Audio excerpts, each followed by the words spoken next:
Okay, so we're asking dumb SEO questions.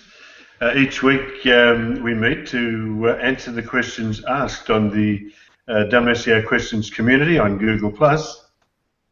With us tonight we have David Rosam. He works at Writing for SEO in the UK. He's a specialist in online marketing and one of the first SEO copywriters in the UK, and has more than 30 years experience writing marketing content and a decade of writing SEO content.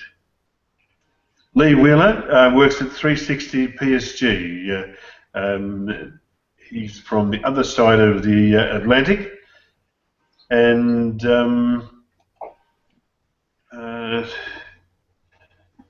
that gorgeous person beside Lee is most definitely not him. Okay, so Raman Maratro runs a website in Sydney. It's still the same name, is it, Raman? It used to be Ayurveda, but it's now ayurv.com, A-Y-U-R-V. It's still the same name? Yep. Okay. Cool. Masataki Wasa is webmaster of wasaweb.net. He's also a Google top contributor on the AdSense and also the Google Plus help community. Tim Capper is a conversion rate optimization specialist, proud to call himself an SEO. He is he's the UK's leading SEO. He is the best conversion rate optimization specialist in the planet, last of the world's great lovers. And Tim, I can't read the rest of your writing here, mate. Well,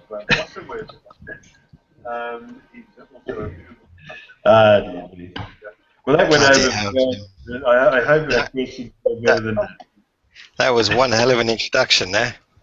Apparently I run Google now also.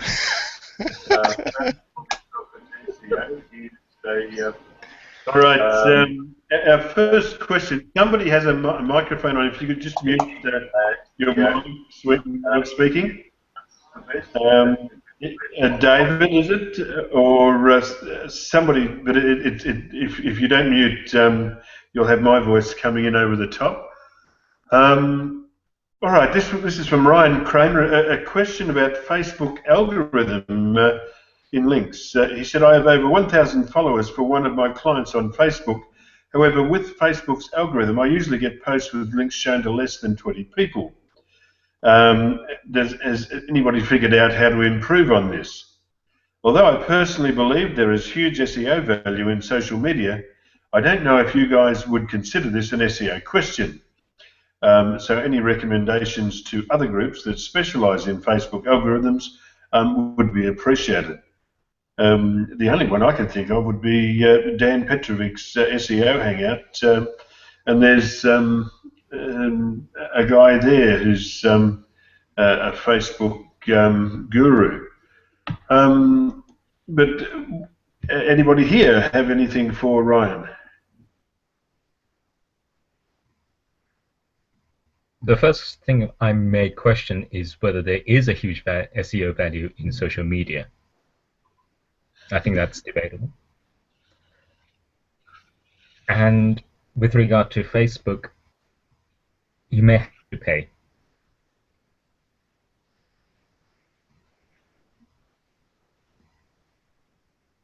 And use its sort of advert system.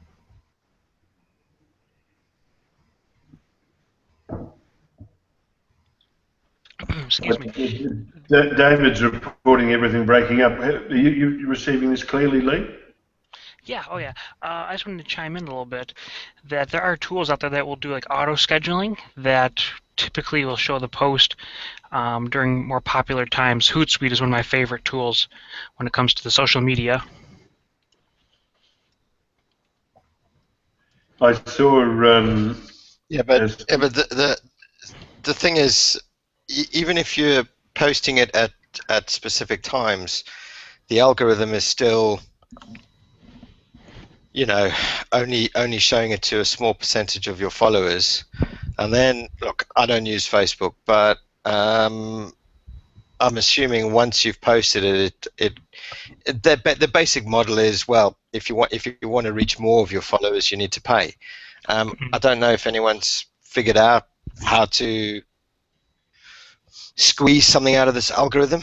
I don't know if you can. You know, Facebook's a closed kind of little unit. So unfortunately, I can't help you there. But I guess if you want to increase reach, you need to increase followers, but I don't know how the algorithm works in terms of percentage-wise.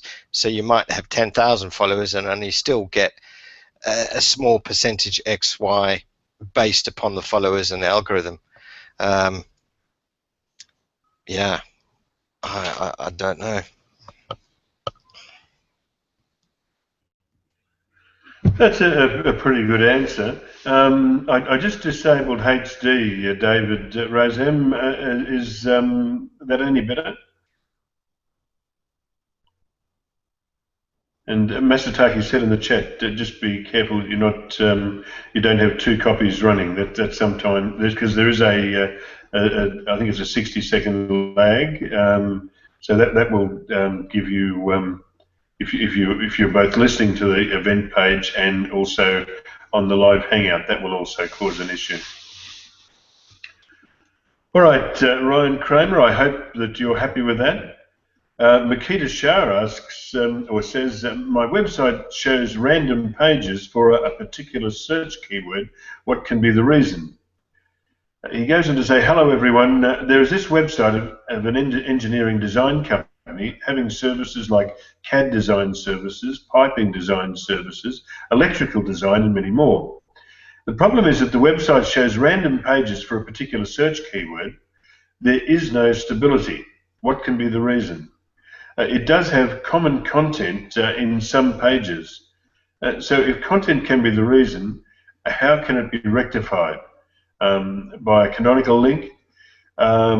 Also, it's quite difficult to bring leads since the website is not ranking. Welcome to the club. What are the possible ways to do that? Thank you for the time. Well, the first thought straight away is look, if it's jumping around like that, you know, Google doesn't understand how you're segmenting your site. They don't know what you're trying to, you know, they don't know what page is relevant to which URL, and they're trying to figure it out, but it's obviously not very clear to them. So the first thing is it needs to be segmented clearly. So if you've got, you know, blue widgets, it'll be, you know, / blue widgets. On that page, you would have an introduction to your company and the blue widgets that you produce.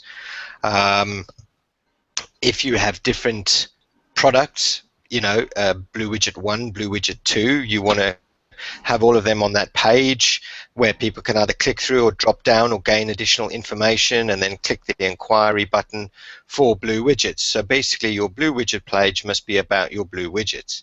Then you'll have a secondary page which would be red widgets, and you'll have an introduction, how you go about it, why you make the best red widgets in the country. And if you have different products, you have obviously, you know, nicely segmented, possibly with some, you know, drop down or expand information where people can see product specifications. I don't know if they can actually purchase on your site, but that would obviously then evolve into product pages itself to purchase. From the sounds like I don't think you do, but you still need to give people information. It just sounds like you haven't segmented the information for each particular manufacturing design product that you specifically offer. So think about your structure and structure it accordingly so that on that particular page your copy is dedicated dedicated to that page. Don't be afraid of content. You can always expand or disband, give them product details, specifications, information, really go to town and make yourself a real authority for that particular process that you're doing. But the trick is don't cross-contaminate, don't mention this and that. If you're going to say, for information relating to, and you can either link to, but don't cross-contaminate it, because it sounds like Google was having a very hard time trying to understand your structure and what you're talking about on each page.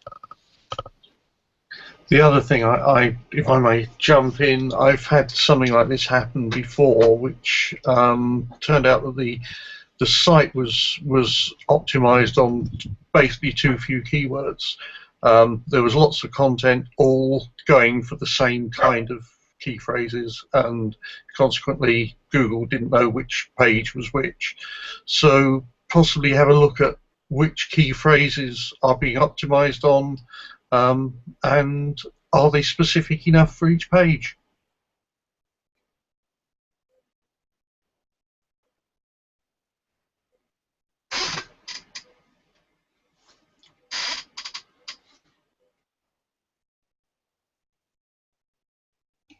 I'm muted again. I am such an idiot.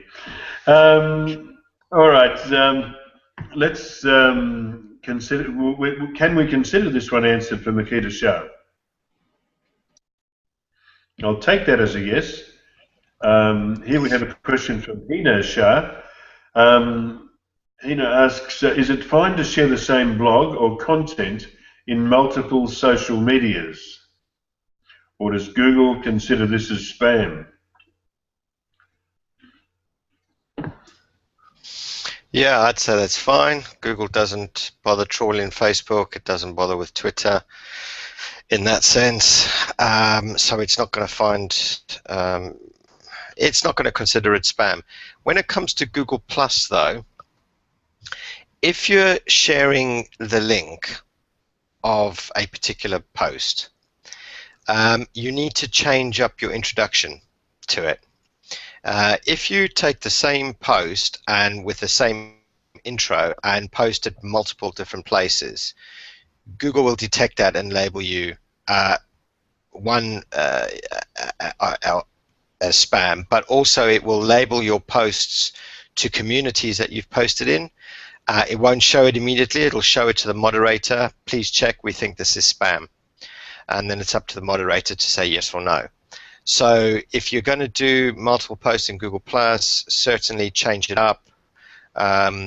Create different introductions based upon what community you're posting it into.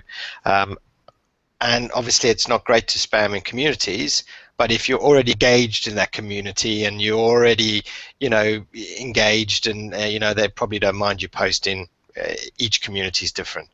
But from other social medias, go for it.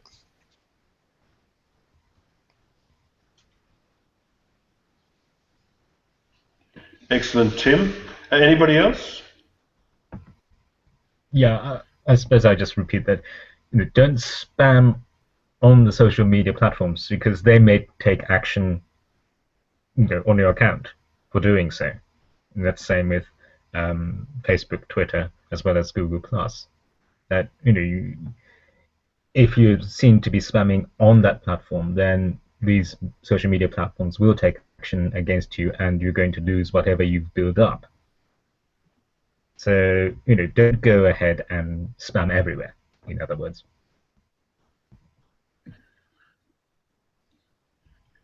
That's cool, Masataki. Good advice. All right, we now have a question from Unique Websites. It's number 4 on your run list. Does including a paragraph in the footer help SEO at all? Unique Websites goes on to say, nowadays, does including a paragraph, no links, just a couple of sentences which summarize the individual content for that individual page, help SEO at all, hinder it, or make no difference? I am converting an old, well-ranking website into a WordPress one with a new design. The old site has a section in the footer of each page which describes the major services of the individual page. Obviously, this repeats many of the service and location keywords for that particular page. Should I allow space for this in the new site? I've read that footer keywords are now not helpful or desirable, but is the site likely to lose any rankings if I miss them out? Are they even a small positive ranking factor still?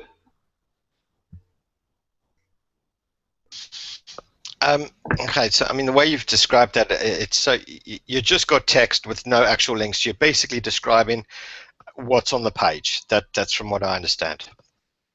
Yeah, an old site. Well, look, ultimately, you would normally want to have it at the top of the page. So when someone clicks onto shop for nail polish, you generally want to have an introduction to that page. You generally want to, welcome them, tell them how they can use that page, what they can find on that page, and that you're the best in the business. And then below that is generally all the products. Now, this other site's done it the other way around because obviously it was probably just the way the template or whatever, and the only way they could put that was in the bottom. Look, I don't think it's going to have like some massive SEO benefit in that sense. It's good for the user. It does have an SEO benefit for sure, because but and generally it's a good user experience. You're welcoming them onto that page, you're explaining what's on that page, and you're explaining how to go about purchasing it, etc. And it's got your keywords in there. So yes, I would do it. If you were transferring into the new site, normally I'm just saying you don't have to have it on the bottom. Most sites have it, above the products. So if you can change it to the above the product, that's better. Yeah, that's my 2 cents. The only thing I can think of is whether it would be seen as an attempt to spam by a manual inspection of it. It's just an odd place to put it, as you say. You'd expect it to be at the top of the page and work as an introduction. It's the old place for spam content. And I just think I would be a little bit hesitant to have something that even looked a bit like spam sitting there in the footer. Yeah, I totally agree with Dave. One way, I do have one client who's got the same kind of situation, very old site. The only way they could actually put content into this template was to have it on the bottom of the, well, they're not products, they're actually properties. So what we've done is we've clearly, we've clearly demarcated them in that sense from the actual footer itself. We've created sort of a barrier image in between, then company address and details before the actual footer that runs the same across every page.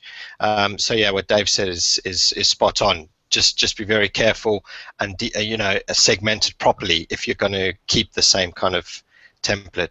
You just don't want to run into any sort of potential thoughts of spam for your site. Cool.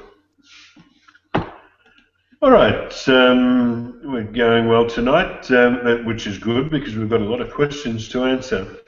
Unique websites have another question. What to do to convert 10 old pages from a well-ranking website into WordPress? Would you, one, use the exact URLs? This will mean a plugin to get the HTML extension for pages. Post HTML extensions work without a plugin.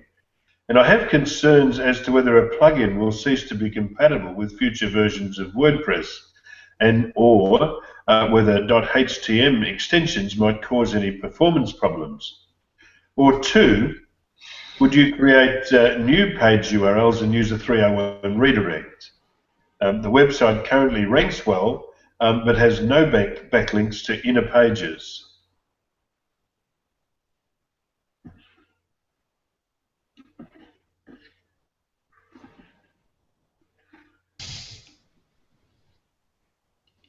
Well, personally for me, if you're trying to get away from, because you're upgrading the site, creating the same URL, with the HTML, that doesn't make sense. What I would try and do though is still to create the URL, if it's relevant to what the page is, as near as possible, and then 301 the old page.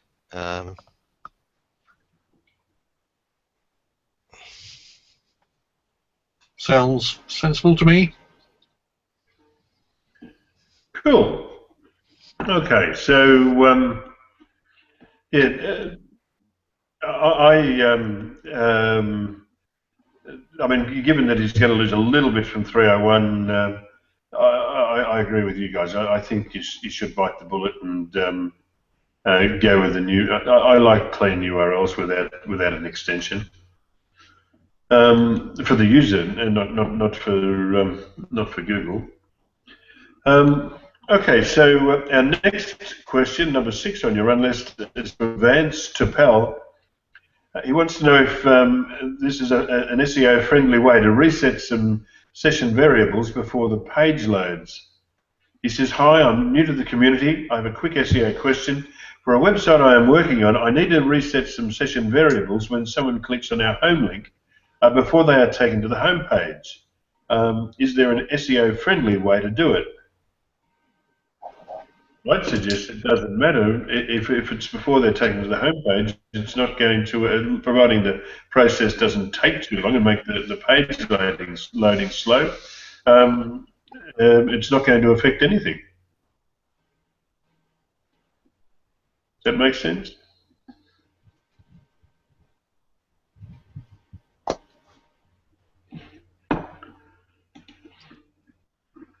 Vance, I hope you're happy with that. I hope it's right too. Look, let me know if it works. I'll try myself. Alicia Gupta asks, "Can anyone guide me on how to bring 100 visitors onto our website daily?" Alicia, this is not a good question. Alicia says, "Hey, SEO experts." Well, I'm warming to her already. She said, "Can anyone guide me? Share your thoughts with me."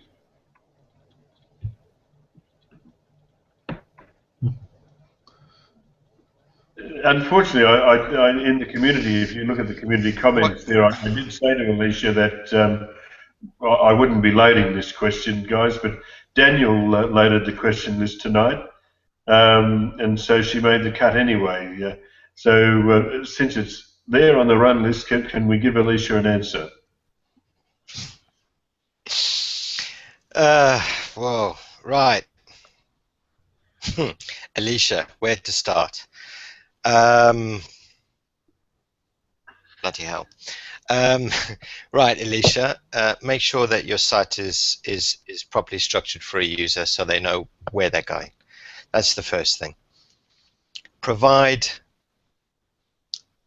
content on each of those pages that is relevant to that page that the user wants to see in order to understand what your site's about. I would probably look at potentially a blog also on there where you can create information, thoughts around your niche area, the product, articles, so that you can kind of demonstrate that you're sort of a thought leader.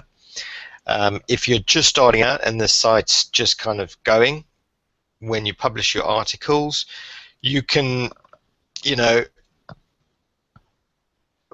market it out there, get yourself engaged on social platforms. You don't have to do all of them, but just pick the ones that are, that you feel benefit the particular niche you're in, that you can find engagement with other people.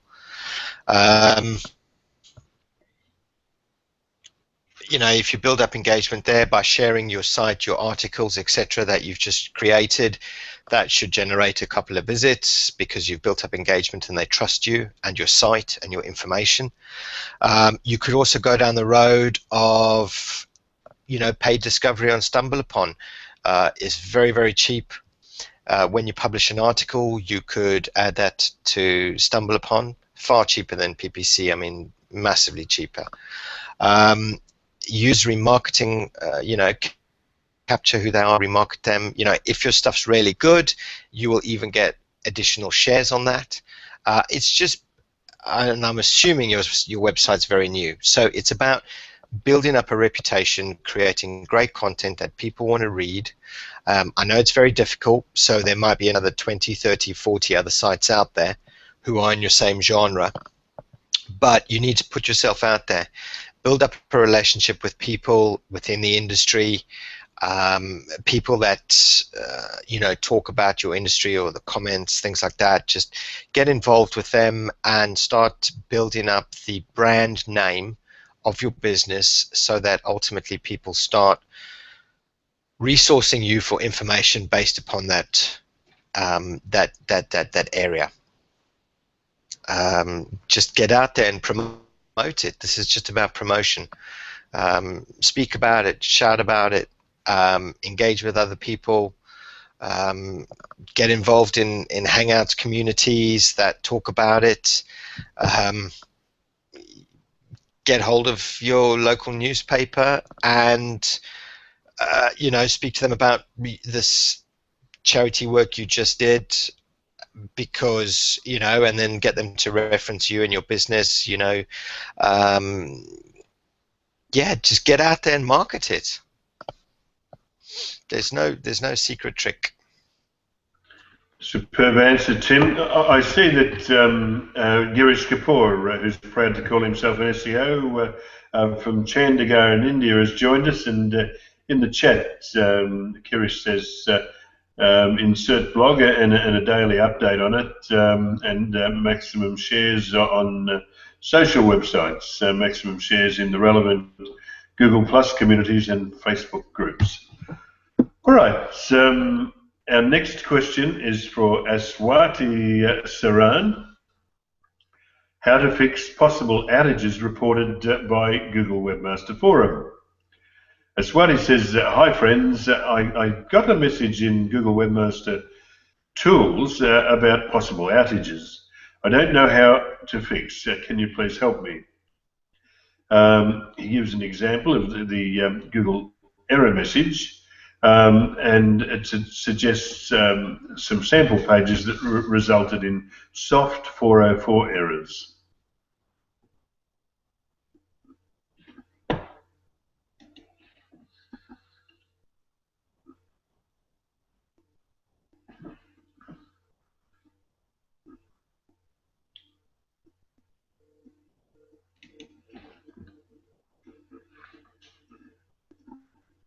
Well, I'll try to answer this. What Google sees as a soft 404 error is a page which is essentially a 404 page. It probably contains, well, it doesn't contain the content that was originally crawled. It's an error page which doesn't report itself as an error page. In other words, where it's supposed to report in the headers 404 not found, it reports 200 OK. And that's what is a soft 404 page. So the first thing you need to do, Aswati, is to make sure that your 404 page is properly returning 404. It's easy to muck up. I do it all the time. You just got to check these things and fix where problems found. Is that a fair answer, guys? Yeah, but why would it say that the site's experiencing outages from soft 404s?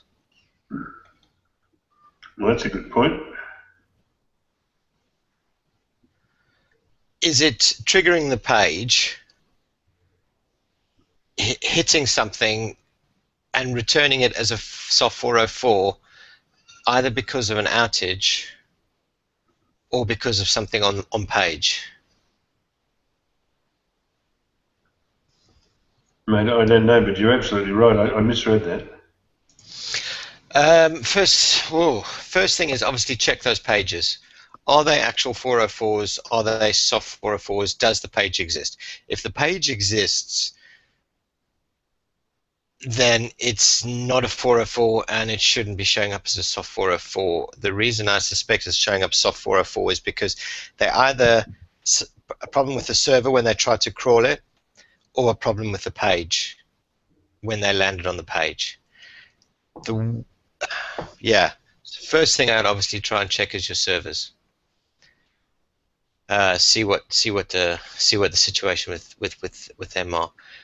One thing that does kind of spring to mind where I've seen something similar is when a site had a meta refresh in it, where Googlebot was hitting the page, hitting the meta refresh, and the meta refresh was to the home page and it was triggering soft 404s, multiples, every single page.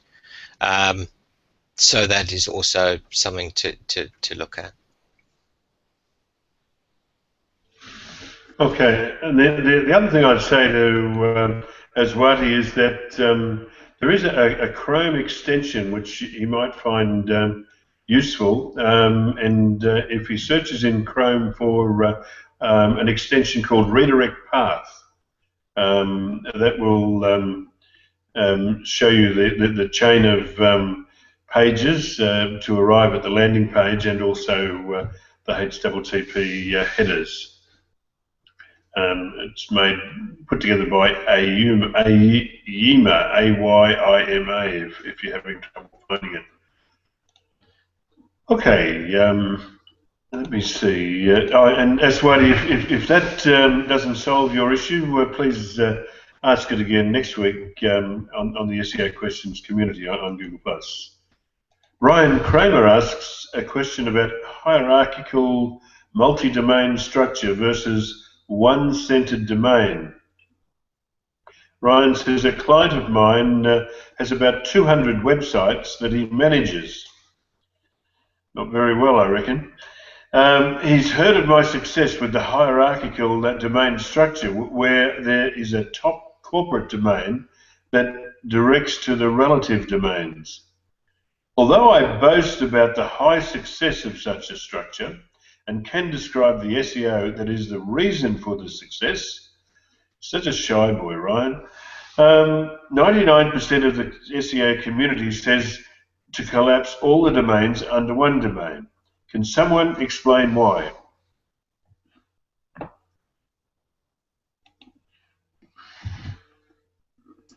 Well, firstly, Ryan, I mean, I don't know how you've created these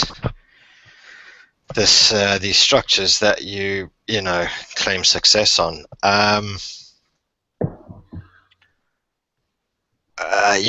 Was it 4, 5, 6?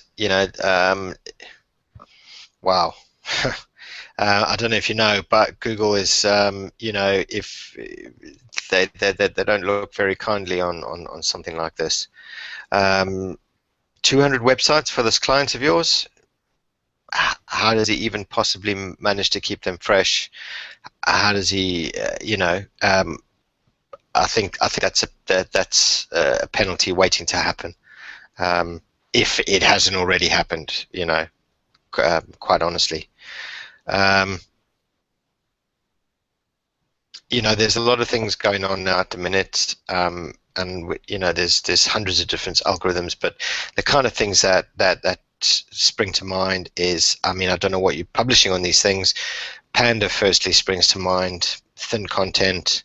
Are you interlinking all of these? Spam, doorways. The list goes on and on and on. It all depends on how you structure them. Even now, what's the who is of these sites? Even a new thing that's come to light with the recent Google leaked documents for their quality guidelines.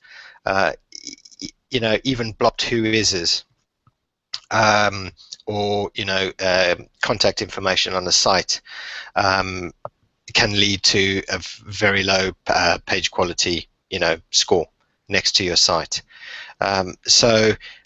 But then you're, on the other hand, 200 websites, all with the same who is linking to. That's just a screaming out sign to Google that, Jesus, I've just created the mother of all. I've just created the mother of all, link pyramid, basically. Yeah, look, if you have success, great. You've obviously worked out how to do it, and well done. That's all I can say. I would just recommend against it. Yes, and I'd agree with you, Tim. Sorry, Ryan, you're not here to defend yourself, but we'd be more than happy to debate it on the SEO Questions community on Google+. Does anybody have any more comments to add on that?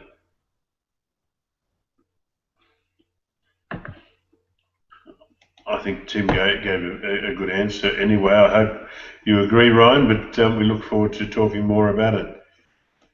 David Mason asks, I want to direct my domain from HTTP to HTTPS. Will this cause any SEO issues?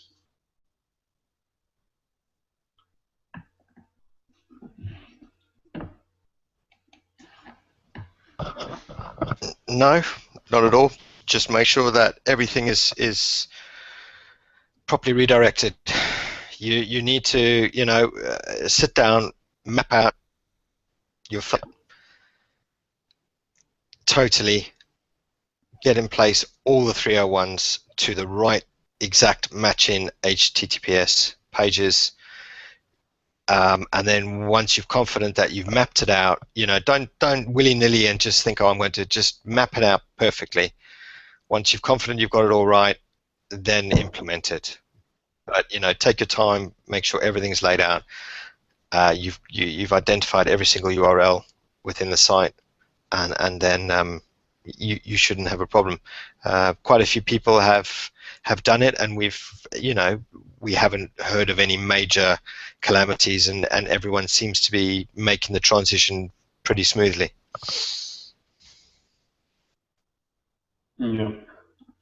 Actually, this was what was discussed in that thread with John Britsios. You might remember the HTTP rewrite using a tool like Asapi rewrite, or the rewrite in the Apache module, or mod rewrite, and also there's no by doing the rewrite, there's no response back to the browser. The server simply serves up an SSL page instead of a vanilla page without asking again.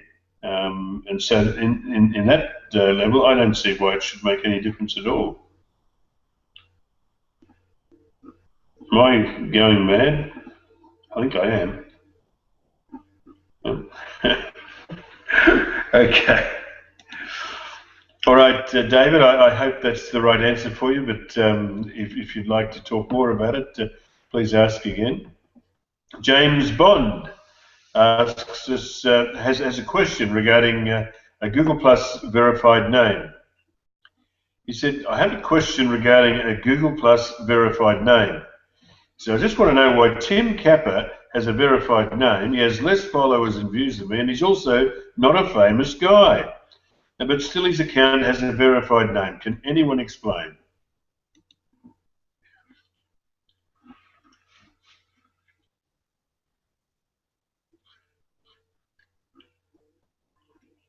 It wasn't Tim Capper, was it?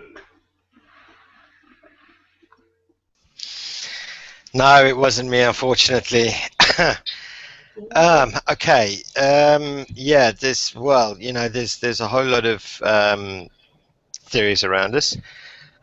I can't. This guy's page isn't public, so I can't view. Or am I viewing his about? No, I can't view his about.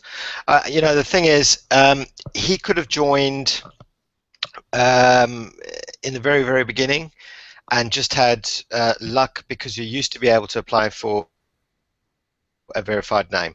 I did apply, but they obviously never got to my flipping email or my application by the time they switched off that service. Bastards. So yes, that's one possibility. The other possibility is, because obviously I can't see anything, is he attached to Google in some way, shape, or form? People that are attached to Google can have 2 followers and have a verified name. So yeah, is he attached? That's another thing we don't know. I can't see his profile. Yeah, it's potluck. I don't even know what the threshold anymore, or the guess of a threshold for having a verified name is anymore. Yeah, they've removed the application. Basically, the question is once you reach a particular threshold, they will then come and approach you to verify, to have your little check mark verified. There's nothing you can physically do, or become a Google, you know, a Googler, a TC. Yeah, that's about it, really. Just there's no way of telling. I see Masataki Wasa has a verified name, Tim. It's like I said, you know, you work with or for Google. You have 1 follower and you get a tick. You see it all over the place. Actually, if you want to uncover, if you want to uncover all the people with Google Friends, it's fairly easy to see. You just go to Circle Count and search for verified names with the lowest number of followers, and you'll find, I saw there a real estate company in New York that had the only followers that these people had were other people in the same office, and they had about seven salespeople in the office with verified names. No doubt if I'd looked a bit further, I would have found a Googler there sitting somewhere. But it's the old story. Google says, don't do as I do, just do as I say. The other way that a lot of people did it, but I don't think it would work from India. I think it was only for in the US, but Google Knoll, you know, the KNOL, the knowledge sharing platform, and that had a verification system running for those with a credit card and a US address. That's how Mark Trapezian had his name verified via Google Knoll. Okay. Anybody else on this one?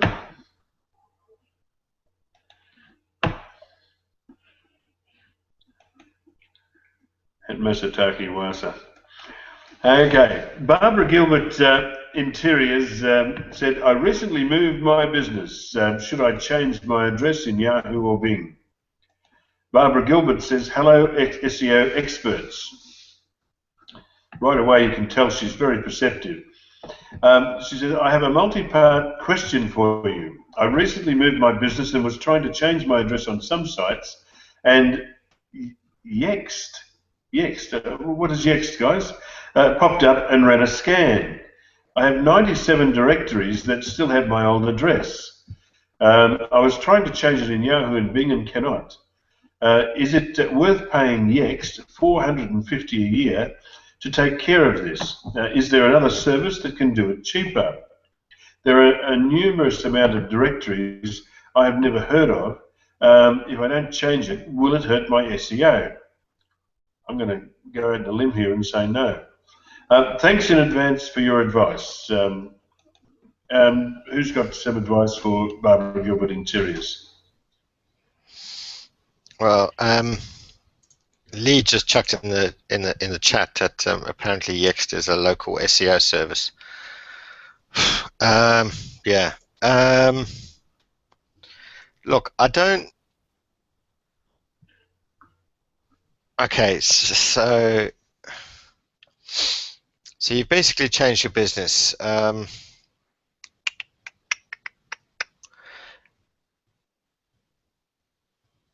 Here's a question.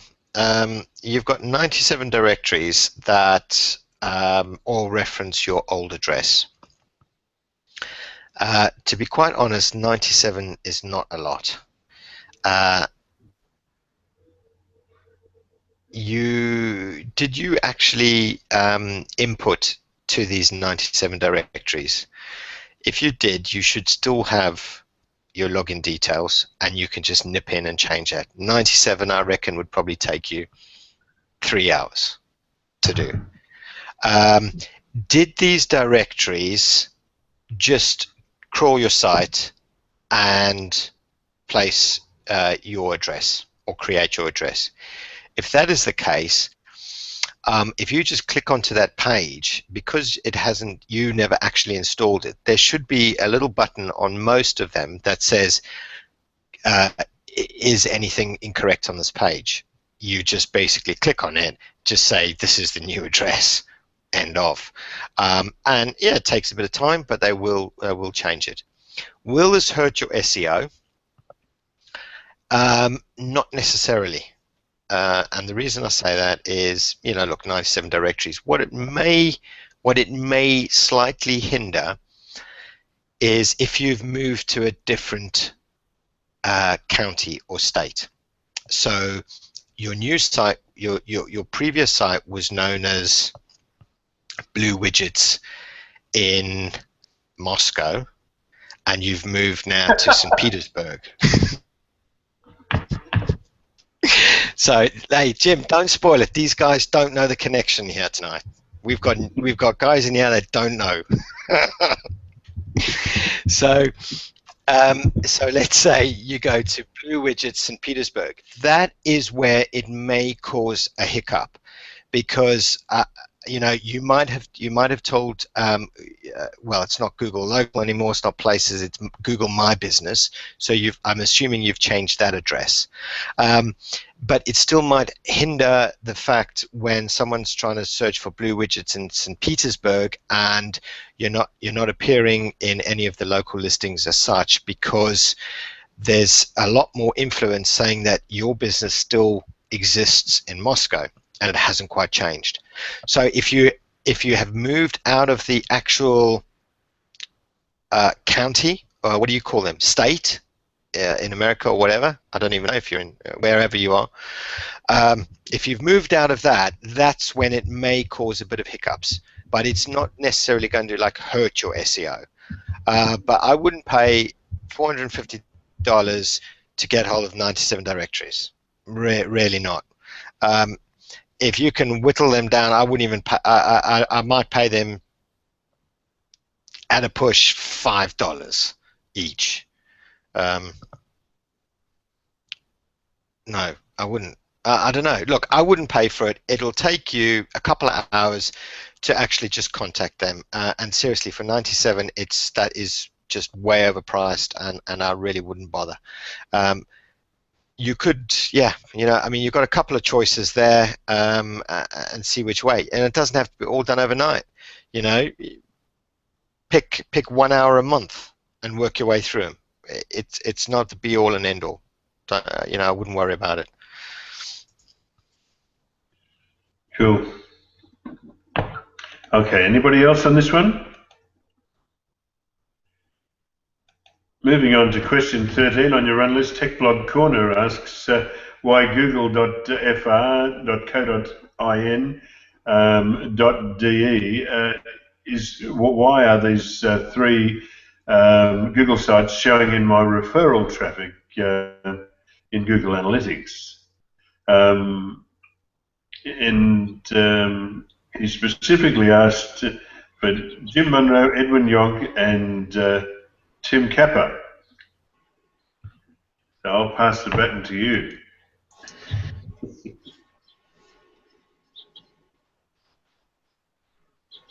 No?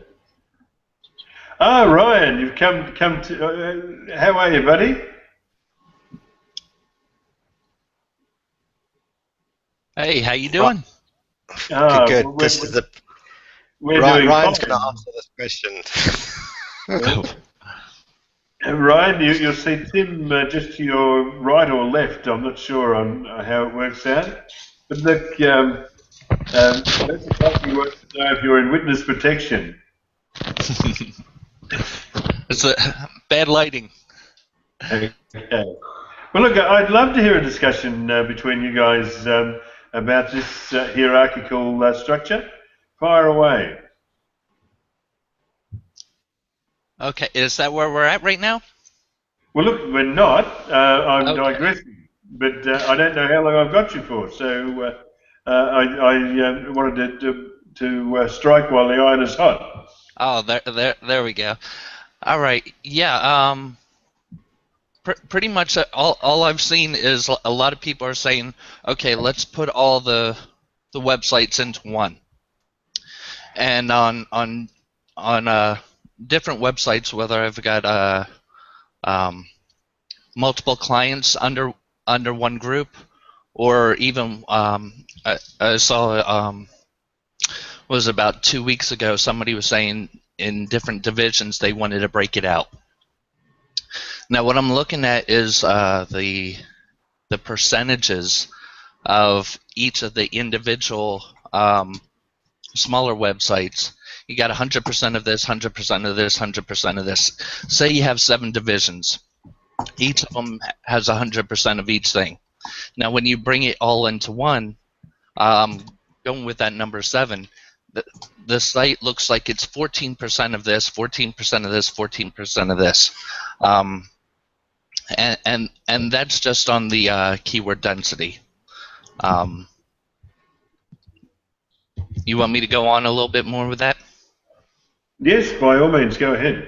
Oh, okay.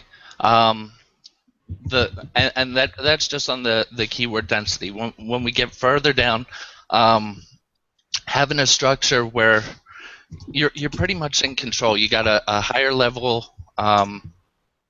website, and you break it down into more categorical.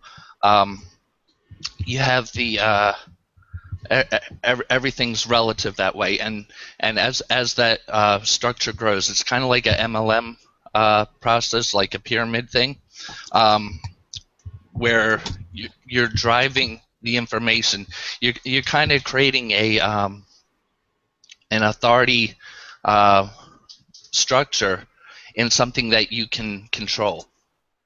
Instead of trying to drive everything from outside into one domain, you're doing it internally, and it actually makes it easier to do your link exchange, bring the information in, and control it. Okay. So just so I'm clear, this guy has 200 divisions of a company, like 200 different locations. Is that what we're talking about? Right. This specific one, the guys figured out just basic stuff with doing local websites, and they have top level placing, but it's some of them are higher and some of them are lower. Take one of the concepts is let's see, fencing is the latest one that he has, where people are putting fences on local places, and we have multiple cities in the area, and we all know that a local site is a whole lot easier to place than a global site, and he's doing that rather well, but when it's structured a little bit more categorized in that system, I'm trying to show him how that's going to benefit him with the hierarchical principle, because I worked with him, was about 8 years ago. We did pretty much the same thing as far as the sales are concerned, but we all had it under one domain. And that did rather well, but this is doing so much better, and the individual customers that are getting the the smaller domains are getting better benefits this way. Okay.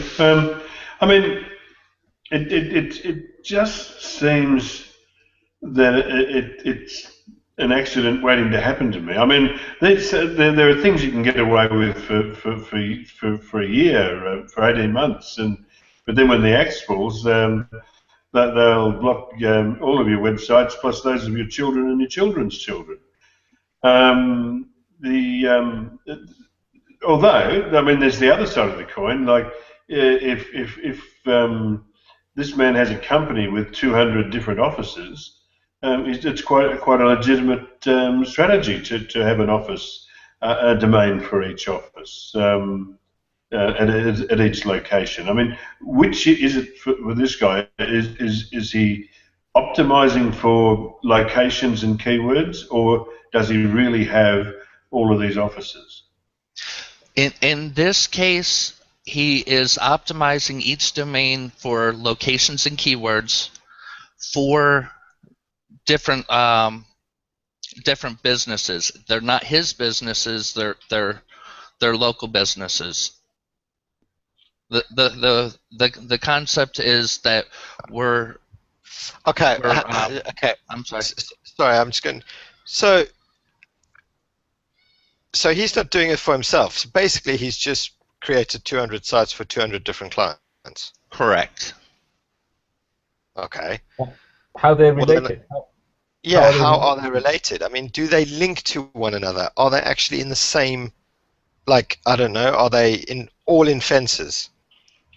No, as he's grown it, there's some that are in fences, there's some in garage door repair, there's some in medical, there's some in attorneys. They're all across the board, and there is a way to get them categorized properly, so we can group those together. Have all the ones that are fences linked to each other. Have all the ones that are in garage door repair, under construction, having them all linked to each other. No, you don't want to do that, mate. If you've got 10 like, let's say, garages around the country, or let's say he's got 100 of them, whatever it be, that he's built for clients. I'm assuming he's built these for clients. Correct. Yeah. Okay. Great. So he's just basically, he's built 100 garage, because everybody thinks he's good with that, and then construction. Okay. So fine. So he's basically a designer, and he's created for all these different clients. And you want to link all the garage ones together. All the ones that work in construction will kind of interlink bits and pieces here or there. Look, in theory, because they're different businesses, they're owned by different people, the whois will show different things. In theory, it should be all right, because they're all kind of interlinking to one another in that sense. But I would say the way you do it needs to be very careful. Because in essence, there is no way for a search robot to actually connect these apart from the guy who built them. And I'm assuming he doesn't have a footer link saying designed by XYZ. No, Okay. not right now. There should be nothing to tie any of these together. Okay. But then the way you interlink them, I would probably do it on a links page with one link coming out, something like that. I wouldn't put it across all pages, because ultimately, look, a search engine will spot something going on. I mean, like Jim said, you might get away with this for a while, but if it keeps building, and he builds another 10 next year in garages, and the following year another 5, and all of a sudden he's going to start linking, there's pattern there, and that pattern will get all of those sites nailed, not just one, all of them. Then you've got, at that point, 30 clients which disappear, who are all coming back to him going, what the hell? Do you Right. know what I mean? Right. And then this guy's going to have a target on his head. Do you know what I mean? Right. You would need to link to them from possibly a a singular page in there saying, I don't know, some people that we've worked with or other garages in different states that we feel might be of benefit to you, or something like that. I wouldn't link across. Do you see what I'm getting at? I mean, I think as this grows over the years, if they all interlink in, there will be pattern, and that pattern will be detected, and all of them will be nailed. And then you've got a lot of pissed off clients. Right. Well, like you said, it would work in theory. And about 10 years ago, when Google was focusing on this, oh mate, 10 years ago you could get away with anything. Right, but yeah, oh, absolutely.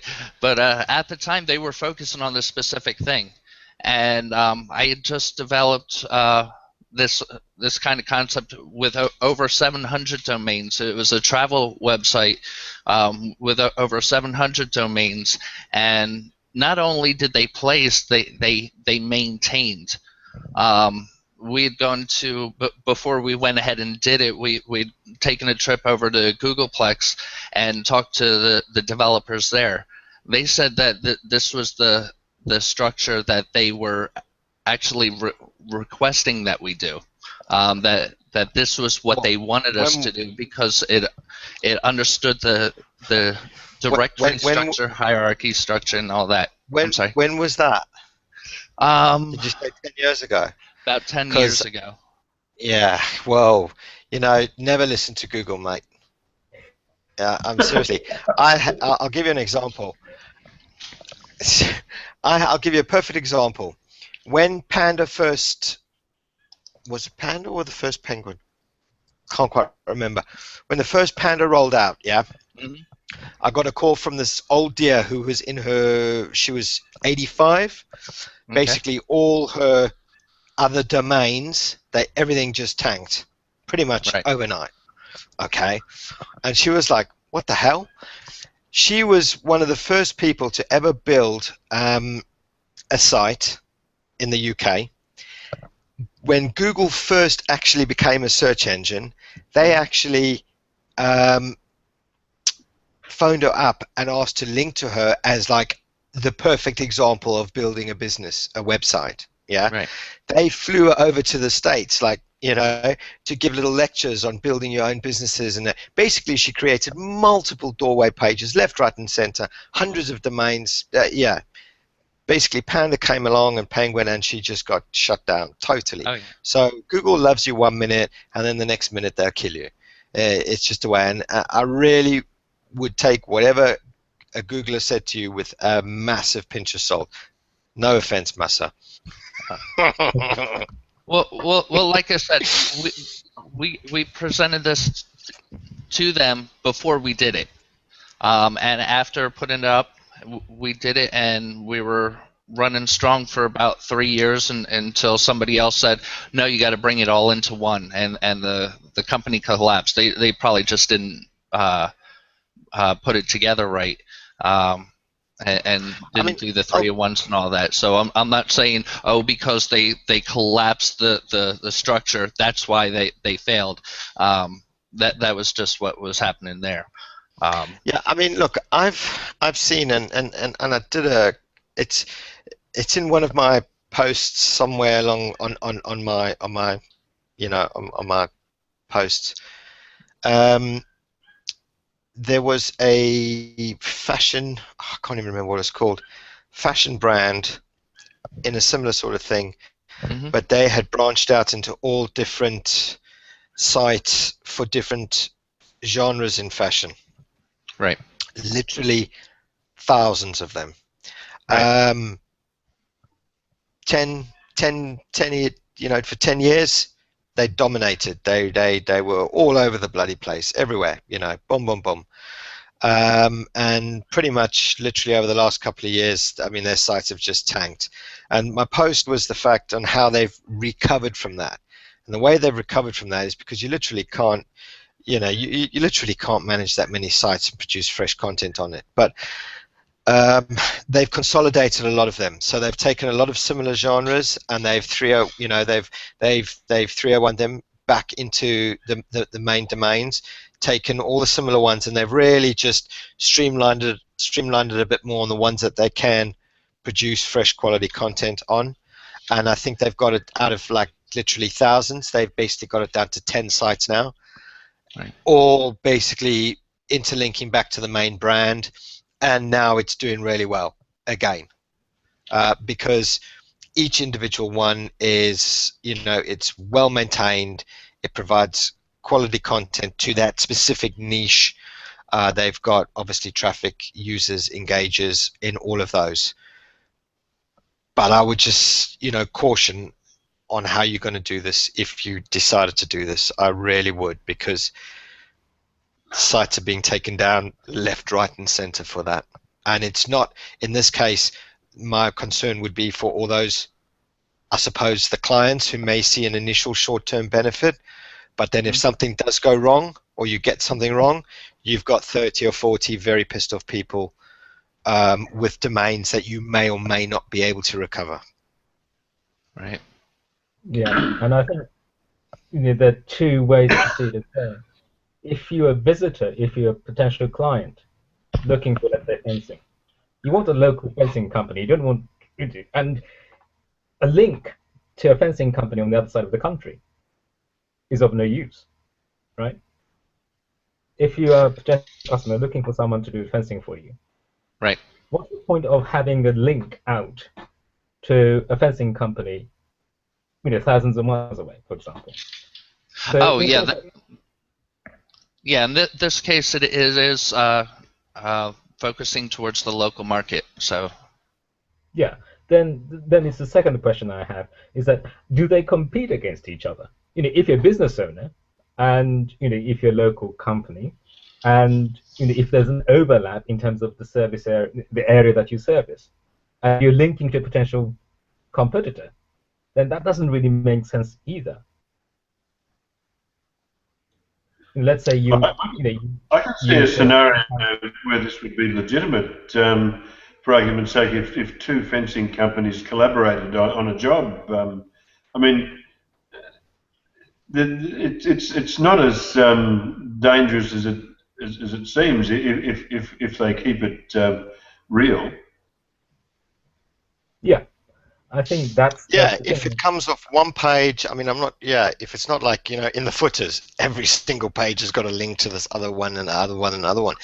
If it's on a particular page and it's something like other fencing companies that we've worked with in the past on different projects, this guy specializes in a crooked fence, this specializes in a woodworm fence, this guy specializes in a fence that falls down.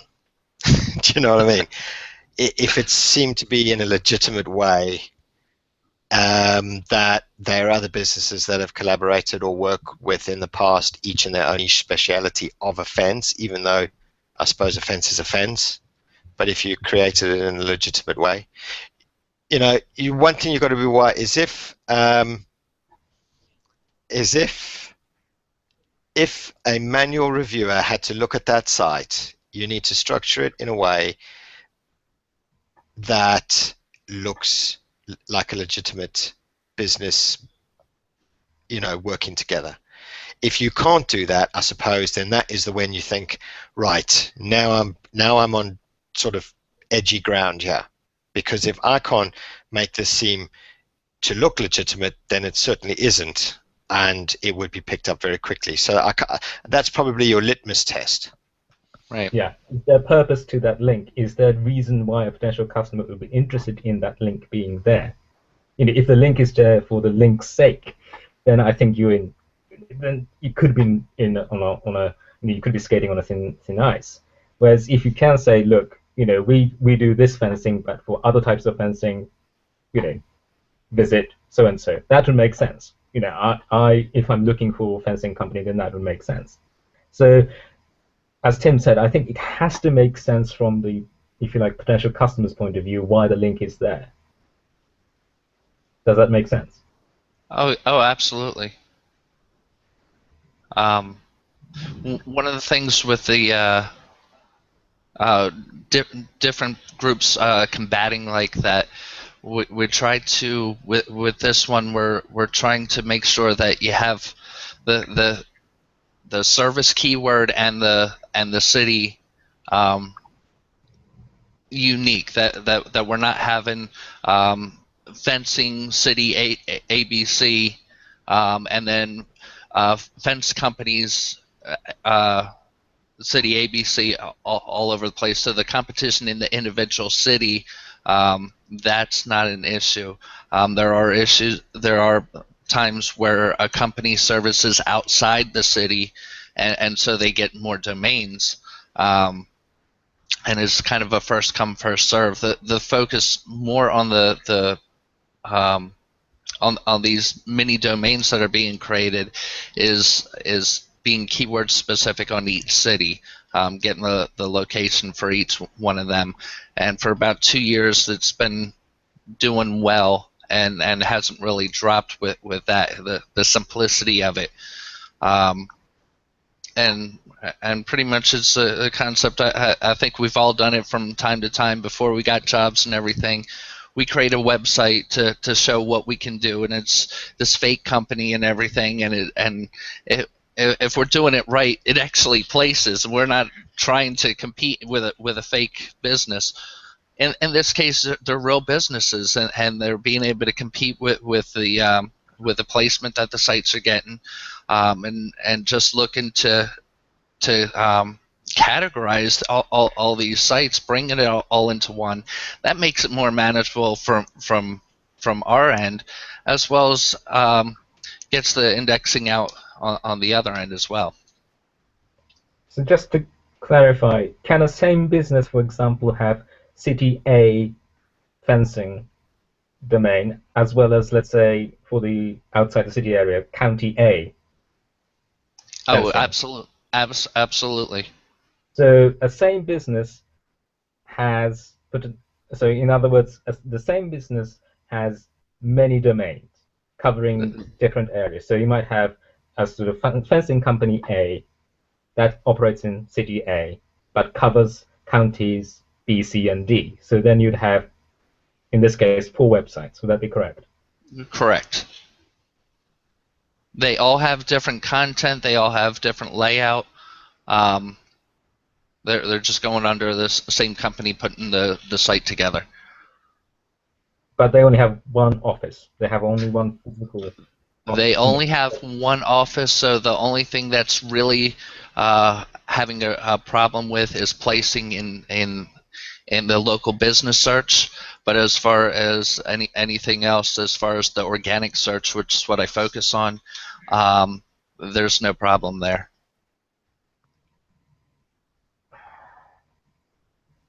Yeah, I think that could be a risky strategy. I mean, especially if it's the same business, and it's registered. If you look through the actual sort of, the name, address, phone numbers, are they going to be the same? Inevitably, right? Because it's the same company operating from one place in different areas. Yeah, on some of them we do. The ones that are doing multiple, the thing that I'm pushing to get to the salespeople, to get to the businesses, is okay, do you have another address? This would make it easier. Do you have another phone number? This would make it easier. And like I said, these things would make it easier. Otherwise, you got to work a little bit harder to make it work. I mean, I work at least 20 hours a day, so I'm not afraid of doing the work to get the thing done that needs to get done. So I'm not looking for what's easier. I'm looking for what works and what's sustained. I'm not looking for a shortcut there. Yeah, I think it can be argued that you're taking quite a lot of risks doing that way, because once Google realizes that it's actually one company operating under different guises. Because in the sense that you have made an effort by registering different domains, having different content on each of the sites, to, in a sense, masquerade the fact that it's one company, right? No, So, I'm open to discuss what direction that goes. I don't want to take it too far off. I don't want to take everybody's time with this. Is this okay? Look, it's okay. We discuss everything to its conclusion, and I don't think we've reached a conclusion yet. Okay. I don't want to feel like you're being in the hot seat either, Ryan. It's an interesting discussion. No, this seat's just not that comfortable. It weebles too much. It's not a hot seat there. I'm good. Look, to me, everything was fine until you said one business, and to me, I mean, the number of times, and Tim Capel will back me up here, the number of times people who have turned up on the Google Webmaster Help Forum saying, why is my site tanked? Who had, the farms. I mean, this is literally a link farm, isn't it? It's specifically ruled against in the guidelines. There is another way to do it. I mean, all these businesses are separate businesses. If they were all using their legitimate details, then it's a different story. It's real. But if you like running them under the one business and franchising out the traffic, I think it's going to work for a while until that time. And once the axe falls, there's really no way back from it. Right, Jim. I think you said the word that I really wanted to use was franchise. It's if you're modeling after, I mean, let's look how successful McDonald's is with franchising. They're using the same thing, but each McDonald's you go to is different depending on the location that they're at, depending on the owners. So this is pretty much doing the same thing as that. I'm not. There's completely different information on each of those domains.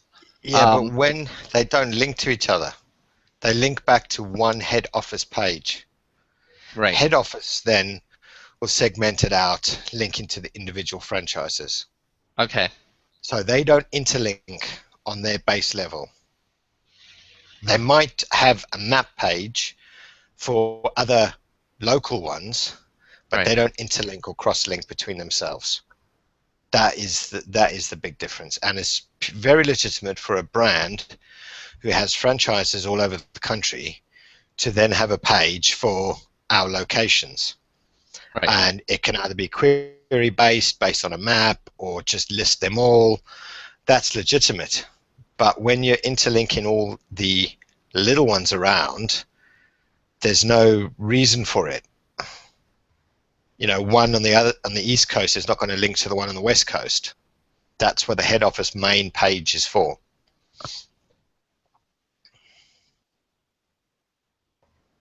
Oh, I believe so. Right.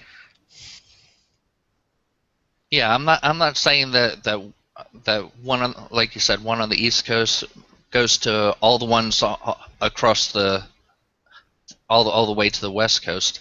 They do stay specialized. They do okay, you don't like, if you're not looking for fencing in city ABC, maybe you're looking for garages in city ABC. That sort of thing, where the interlinking is both city-based as well as regional-based with the keywords. So if I get the fencing company in city ABC, and I service service city 123, or somebody else is servicing city 123. That is interlinking there. That's part of the thing that the businesses know that can be part of the structure that they're doing right now. Yeah, I mean, all I can say is just, you've got to, I don't know. I personally see it over time will lead to a problem. I mean, that's just my personal feeling. Right. I can't. Yeah. Yeah, I've like I've said, I've done this probably about 3-4 times on a larger scale, and a few times on a smaller scale where there's only like 20 sites that are being connected, and I've seen success on every one of them, long term, over a matter of years. In fact, I had one that was on a structure. The guy figured I went out of time. Some guy said, "Oh, let's do it all on one," and they took the domain and put it on another server while the domains remained, or I'm sorry, that the IP remained. And somehow it got leaked what the IP was, and for 6 months, with the IP based, that was placing in Google all over the place with the IP, with no domain, just the structure working. So I've seen it work on different levels, and I'm sure if I had never jumped in and never did it, yeah, I'd be afraid to do it too, because there's certain things that we do get penalized for, and it's as far as, okay, are they interlinked? Does it look like a link farm? And on the other end, it's all on the same server. So those are the two negatives that have going against me, but the benefits outweigh those possible penalties, and that's what I was looking at. Yeah, the only thing I'd say is that it may well work. I don't doubt your word when you say that it's currently working, but I don't think it's a long. There's a lot. It's something with a future. I don't think it's long term. I mean, Google bashes legitimate businesses doing appropriate things. Right. So I look. I can see this working. If I mean, if these are separate businesses, so I'd be slowly converting all of these sites to the individual businesses, and then long term you might survive. But I really think that it's just a matter of time. Right. Well, one of the things is, I mean, it's not that I'm doing like WordPress or anything. It's a structure completely from scratch. So one of the benefits of that is, if there's something new that would benefit everything, I can across the board do that. But on the other end, like you're saying, Jim, that if there's a problem that's coming up, that I see coming up, from the more global perspective, I can separate them or disband that area altogether. Yeah, I don't know. I've got that sinking feeling. Okay. Now, personally, because I've seen the success of it, and I've seen some success where it's lasted for years, and like I said before, where even the IP address was working. I'm excited about it because I've seen how it's worked before. But it's been about 2 years since I've done this, so I wanted to get some insight of if anybody's done this before, what's been the change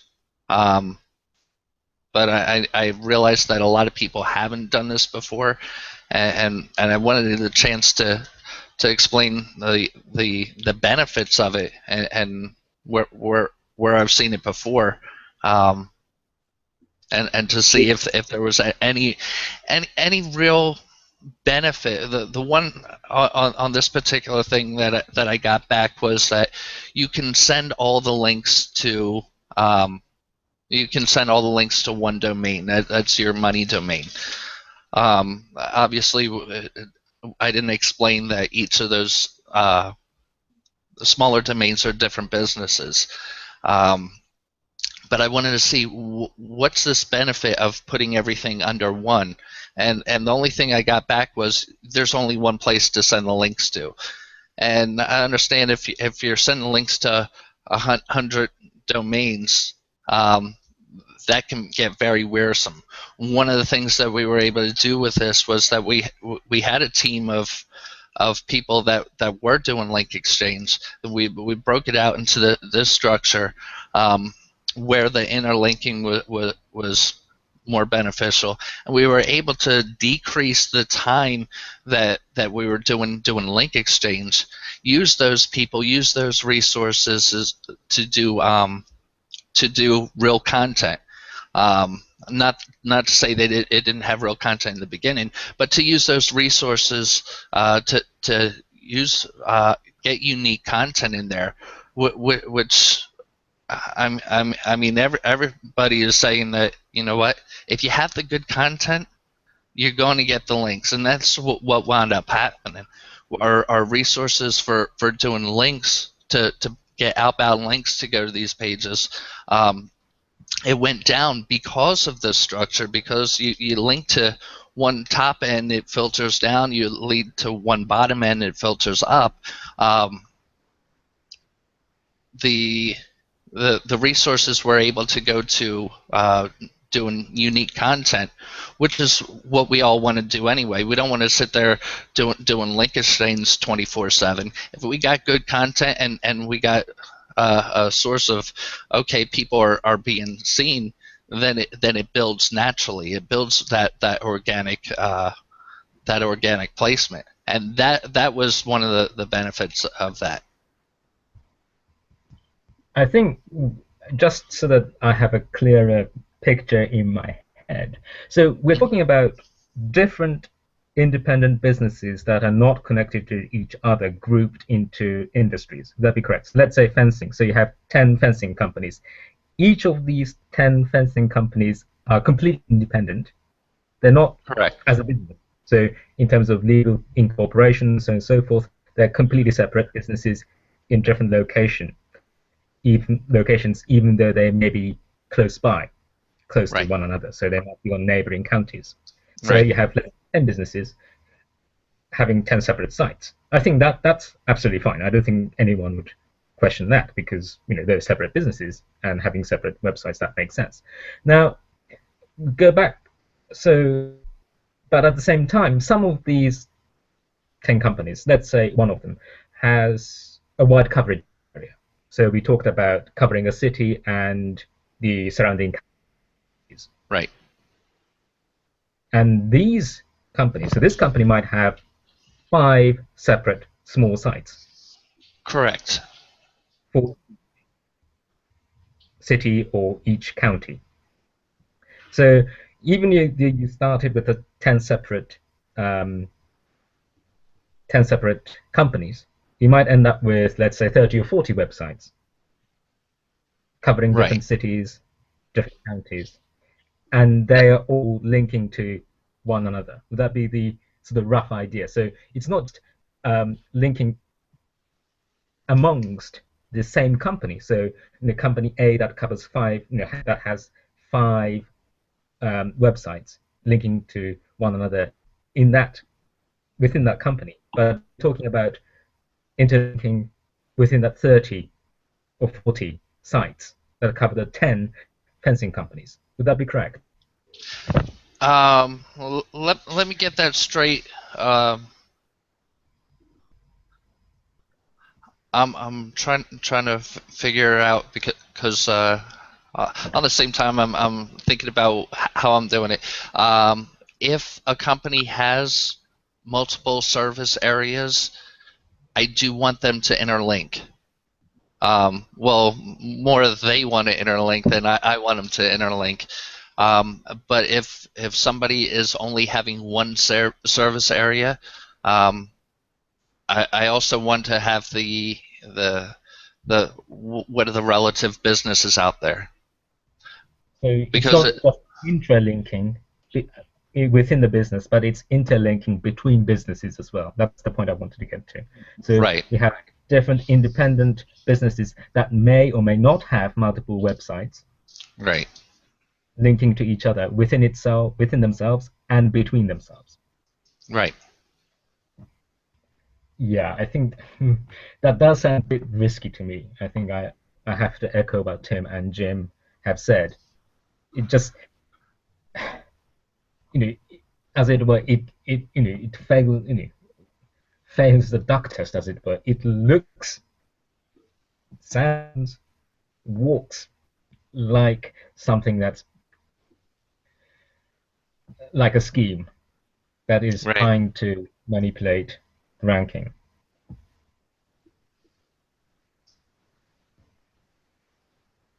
Okay. Yeah, how would you describe what you're doing in 4 words? If we're in an elevator, how would you describe what you're doing?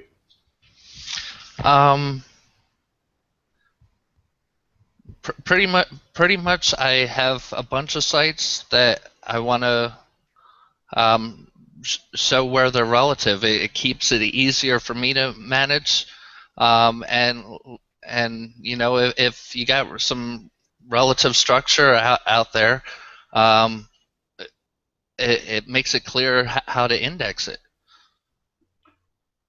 Okay. Okay. If I was going to describe it, I'd say it was a hierarchical domain scheme. Right. Would that be pretty close? Right. Well, you said in an elevator, so I was going to try not to use big words. So, but that's the thing, isn't it? I mean, the moment you use the word scheme, it's got to have trouble to follow it. I see that you've got some huge assets, and that is the asset of each. I mean, these are all mums and dad businesses. Let's forget about legal and real estate for a while. But the fencing and the garage door installers, these would be mum and dad businesses working from home. All of these people with diverse addresses, really, I think they should have diverse websites with a Google local page, properly set up their plumbing in Google Plus, and then instead of saying to them, link to this person, say collaborate with this person so we can write some content about your collaboration. So that if it's a natural thing, that there'll be a random chaos to it, and you're not deceiving anybody. It works because it's genuine, and I know I'd be really cut if Google punished a genuine site. It wouldn't be the first time, but at least if you go down for doing it right, at least you can hold your head high. I know that because that's basically me. The thing is that you're missing out on a real advantage with not having the Google local in, because isn't that what we're all about these days? Authenticity and genuineness, not just to Google but to clients as well. Oh, absolutely. But like you said, these are mom and pop places. They have the genuine content. They have the genuine placement. They have the genuine everything. But then we're dealing with people that aren't doing anything genuine, and this structure with the linking is only there to amplify what they have that is genuine.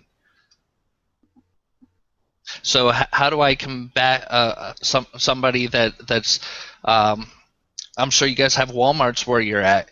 You know, I have a mom and pop shop and a Walmart comes in. How do I combat the Walmart that's come in? They have the resources that they're using all this stuff.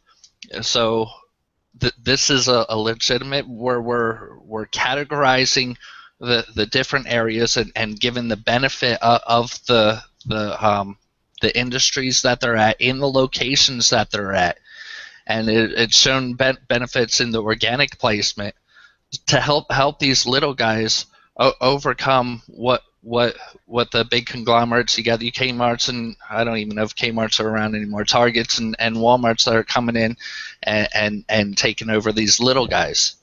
And that's the reason that I'm doing it, and is to get these little guys the benefit. But you have to tell them that it's quite risky. Go ahead, Edward. Sorry. You have to tell them that it's quite risky what you're doing, especially with that linking. In the chat I shared a blog post from Bing. And for search engines, they can see these activities quite simple. They see that you're link farming, and they might act on it, or in this case, Bing says that they just ignore the signal. But we know that Google is more for manual penalties than Bing does. So it is really risky what you're doing to those small businesses. Now the concept of link farm has come up multiple times. What would make it a link farm if I have multiple domains with multiple pages with ranking, and I'm simply linking them together? Well, that is a link farm. If you're linking 100 websites together, then that's basically link farming. Then, no?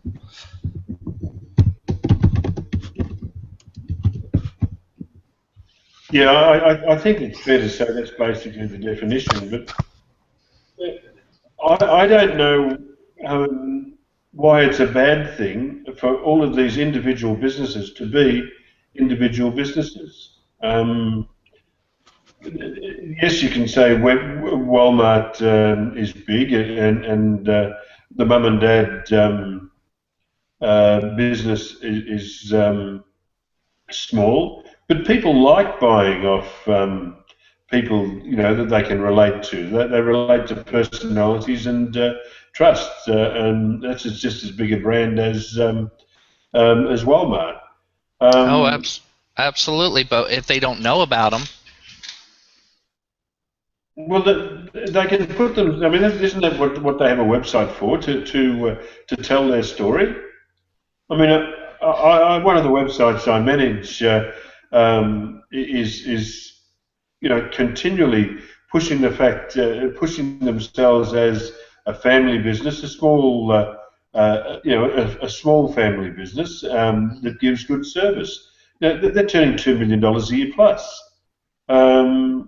There's nothing wrong, nothing to be ashamed of to be a small business. It can be an advantage. Right. Well, I'm just looking at, okay, who's getting the placement? How are they getting the placement? And what I'm seeing, the people that are getting the placement, they're people that have been affiliated with the larger businesses.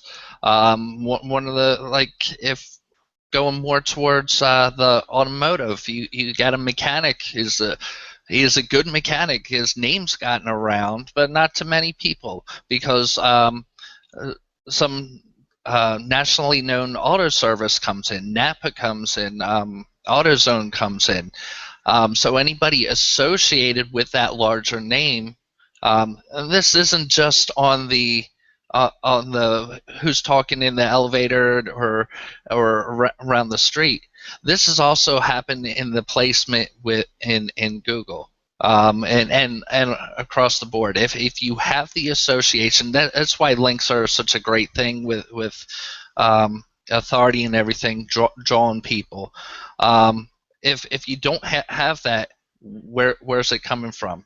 And if and this structure that I'm talking about, it's saying, hey, we have the local structure saying these are the people to go to, and then it spurns off to grab something more than that, where these companies can get associated with the bigger ones and drive up. But like I said, each one of the domains individually, they're getting good placement. They have unique content. These things are being done. The keywords aren't getting stuff. There's no negative thing about, and on their own they do stand. And this is just giving an extra boost of categorization, because one of the problems is we have somebody in our city that does their services in this next city over, but they can't reach the people to the next city because we're telling them, no, you have to stay in your city because otherwise, because your mapping's there, your telephone's there, your physical business is there. But we got towing companies that take care of people that are in different cities. We have all these service industries that take care of people that are outside their city, outside their county, and how are they to be placed if they're not able to? So it looks kind of spammy if they create a site there. Some of them, they're doing stuff that's kind of spammy because we have to work against this concept that's what has to happen. And what they do is they get an address there, so they have their local placement there. Their cousin lives in such a city, so that they put the address there, so Google makes it look like they're there. That is what I think is spammy, that these little guys have to do something like that to get the placement in these areas that they're serving. Does that make sense? Look, Yes. Go ahead, Jim.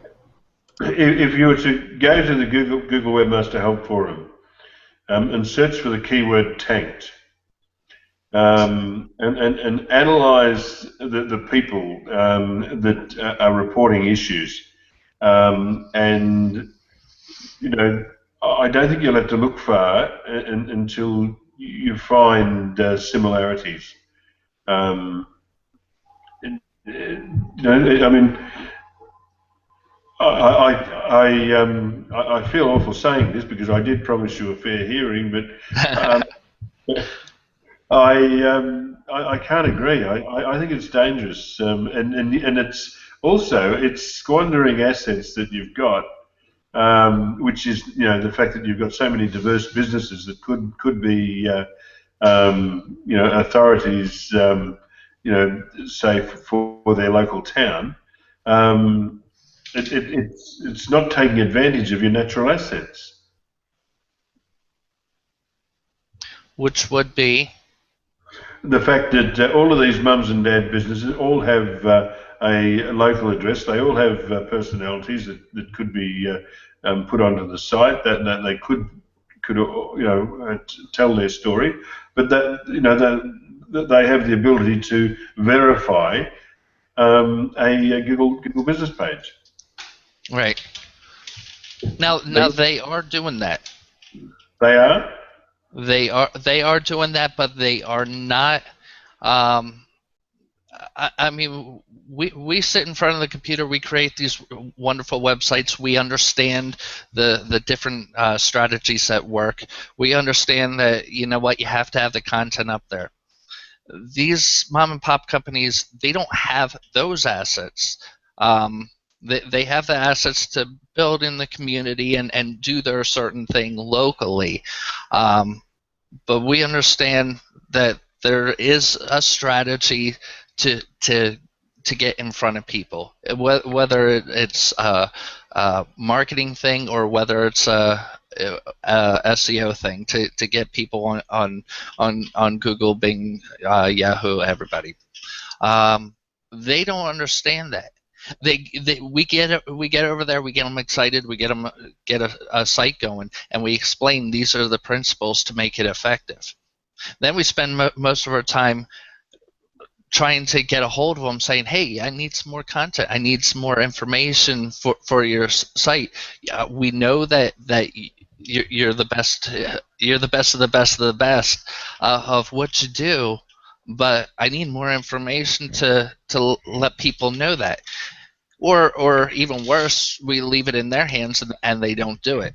Now, I'm not talking about marketing. I'm talking about what our profession does, our focus does, our understanding of how the internet works, how the algorithms work, and using that as to benefit these people.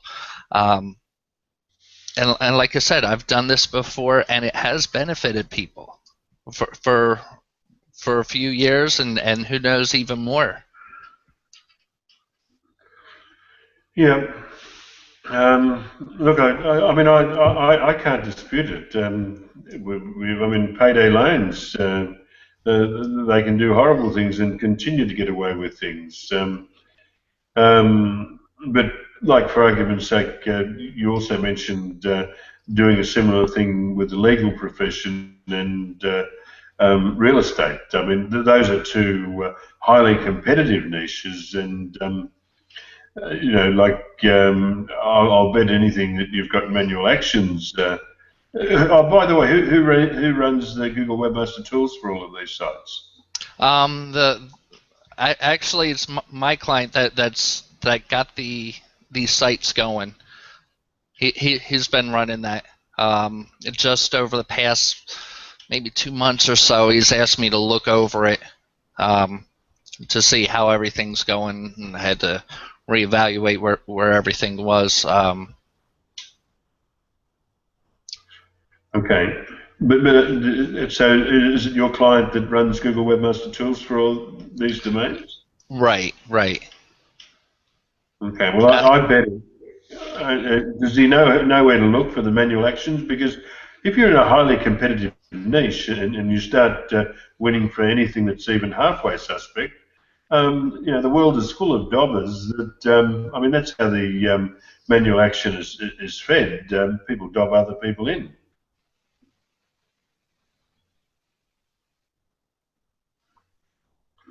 Can you explain to me what you're talking about in the manual actions? Well, a manual penalty that's imposed on your site is imposed by an engineer who's looking at a spam report, and he'll make a decision on it, and then it'll be passed to another engineer for verification. And if they both agree that you're gone, you're gone. Right. I mean, I don't know, but I'd say in competitive niches like legal and real estate, that they might even have somebody employed just to sit there and make spam reports. I mean, particularly if you're doing something that's a bit close to the wind. Yeah.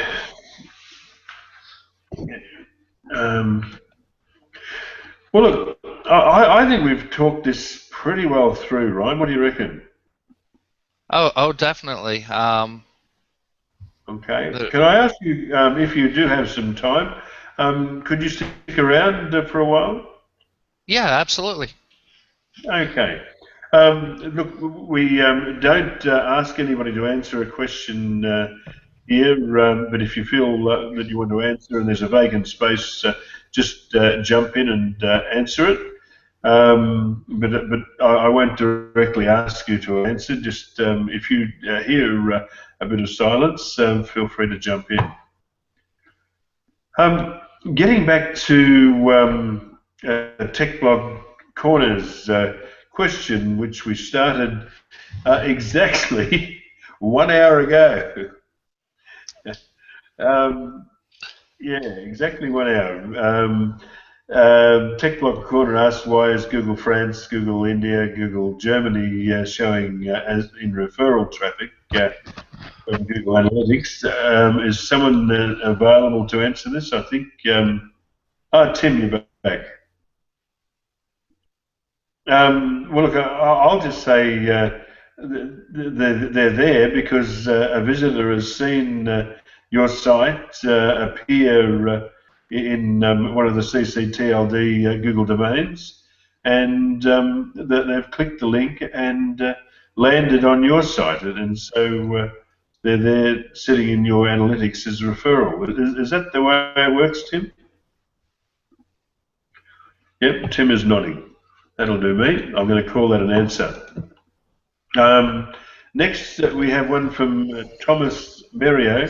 By the way, guys, we'll rip through these because we're up to question 14 of 28. Thomas Merrio asks, he has a group of websites that are losing ranking no matter what is done. He has a hierarchical domain structure. No, he doesn't. He says he's at a bit of a loss here and would like some insights. I have a group of websites that are losing ranking no matter what I do. Has anybody else had that problem recently? Insights would be much appreciated. Tools to understand why. And any guesses that we may have, things that you should pay attention to. Thanks in advance. I'd say to Thomas to consider the question just prior to this one. Well, would it be the question?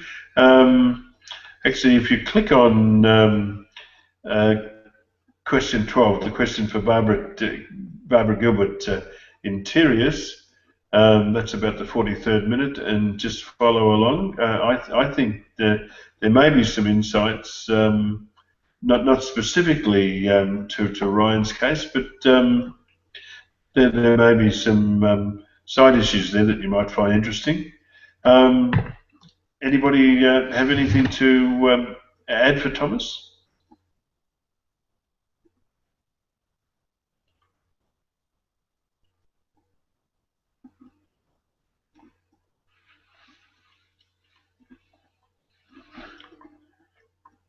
Nobody?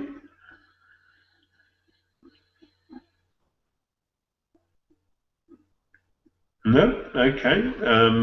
Thomas, look, no doubt we should do more for you. I'd ask you to please ask this again on the SEO Questions community on Google+.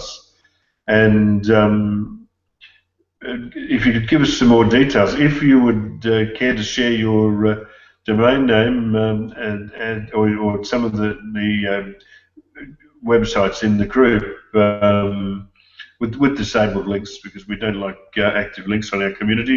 But if you would share some details, I'd love for us to have a close look at it for you. Here's a question from Gareth Marshall. He says that our Google Plus page doesn't appear on the right-hand side of the search engine result pages anymore. I actually noticed a couple of my clients today were missing knowledge graph entries too. Tim Capper can tell us. Gareth says, hi everyone, I hope you're well. Was wondering whether this is something that has been a common query recently or not.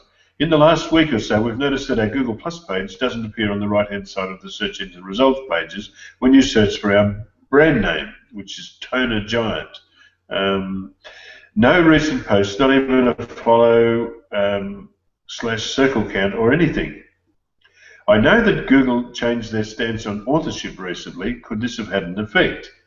Although we've noticed some of our competitors aren't suffering from this problem. Could it be a simple issue with a piece of code somewhere? As ever, any help would be greatly appreciated. Cheers, guys. Gareth.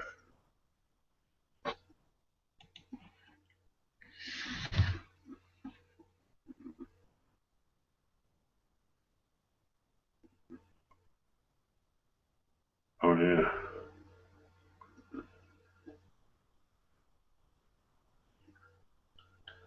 Don't fight over it, guys. No, I'm just looking.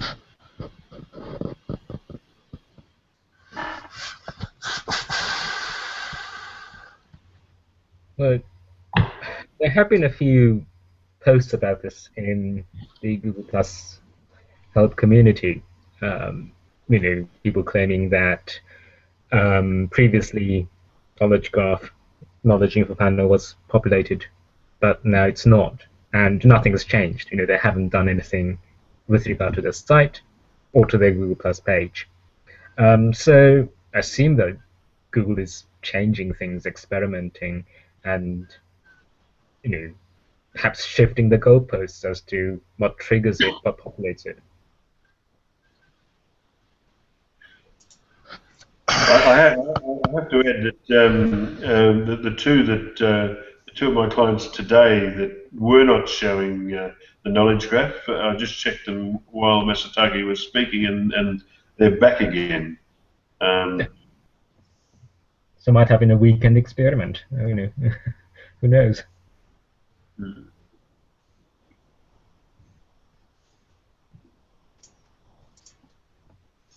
Yeah, there's nothing that is missed. Publish some markups there.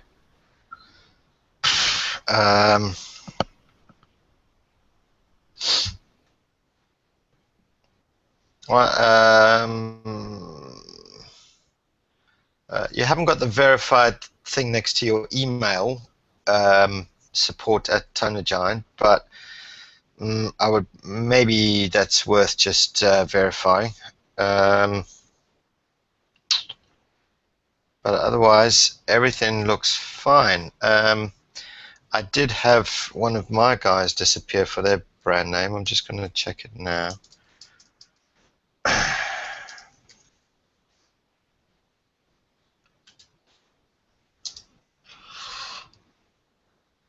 Yeah, theirs has disappeared also. It was there last week. I think this might be something. I don't think it's. Yeah, no, that's appearing again. Let me just do that incog quickly. Sorry about this. It is quite hit and miss. I mean, I must say I have had a few which have disappeared. This one has just returned. So I would say probably give it a week or two. See what's happening.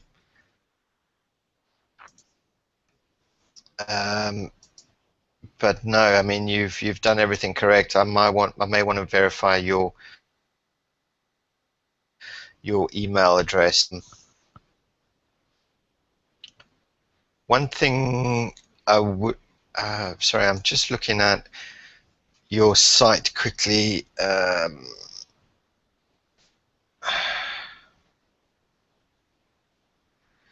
Yeah, right. You've got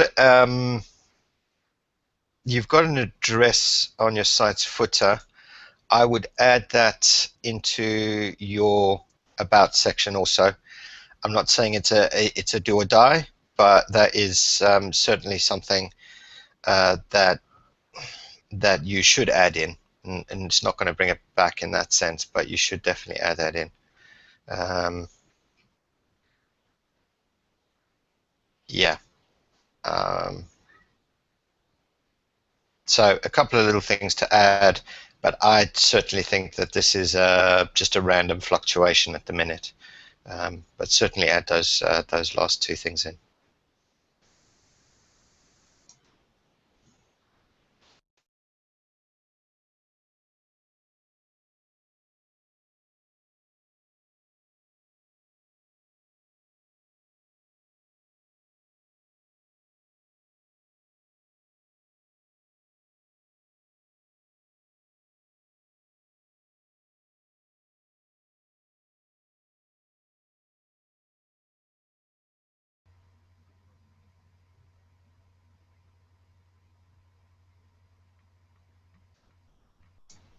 Jim?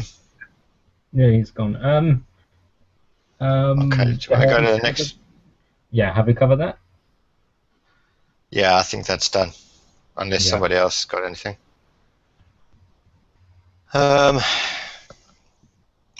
Right, question 16.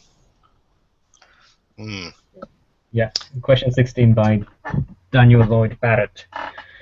What is the most frequently requested services from SEO companies? Right. Hello, everyone. I purchased a domain quite some time ago related to SEO price comparisons, and now I'm ready to make use of it. I'm looking for ideas to categorize the SEO services on offer. The way it will work is I create a service to compare, for example, submit to 50 business directories. Then SEO companies will submit their offerings with a price for the said service. What I'm looking for is the most frequently requested services from SEO companies. This is to help me create categories for the services to compare. So what services are SEO gurus asked for most? And then he lists link building, article submissions, social media, press releases, directory submissions, search engines submissions, on-page SEO, off-page SEO, content generation, infographics, rank checking, backlink cleanup, Google penalty removal, or anything else. Any feedback will be greatly appreciated, good or bad. Smiley face, thanks.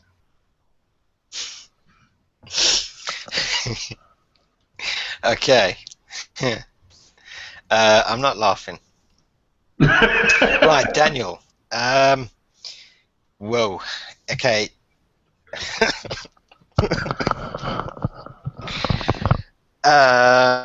Right, Daniel. Okay.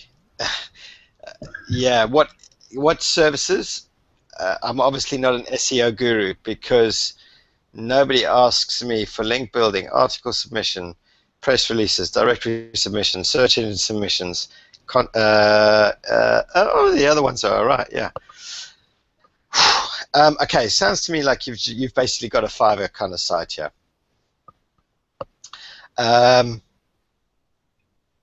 Because the way you structure it is, you're creating it, people add their price for the service, or SEO clerks basically.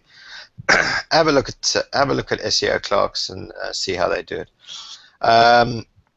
What people are actually searching for? Well, people ask me for things like cleaning up the backlinks, penalty removals. Can I monitor social media? Obviously on-page and off-page SEO. Yeah, content creation, infographics, no, not really. But I add if I feel an infographics right for a client. But this isn't going to actually be. I mean, just so you know, I mean, I personally would never actually add my price onto, for example, if this site already existed. I just wouldn't, because it's not professional. It's I just wouldn't. And I don't think any large companies would either. Personally, I may be completely wrong, but I just don't think it would. My initial thought when you had these is, look, just chuck these into AdWords, to AdWords keywords tool, and that would, based on the amount of searches, it would kind of give you an idea on how you're going to categorize these things. Also, just search around for SEO and see what other stuff pops up. Chuck that into AdWords, see what the kind of things are. Even chuck it into Google Trends,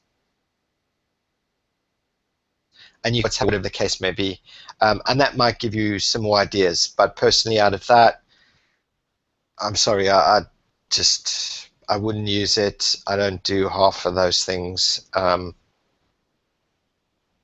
You'll probably, to get a better idea, maybe look at SEO clerks, look at Fiverr, look at, I don't know, who else does it? Yeah. I'm sorry I couldn't be more help, but... I said something similar on the community. Anyone else? Yeah, I said something similar on the community, Tim. I don't think people would risk their brand on this site. One way you could use it, is to scrape details from the web to fill your categories, and then put your own services at the lowest. People that are searching for the lowest common price, may well. I mean, people click on anything. Maybe a way to promote SEO services for yourself by scraping the details from other websites, but I just don't see it working.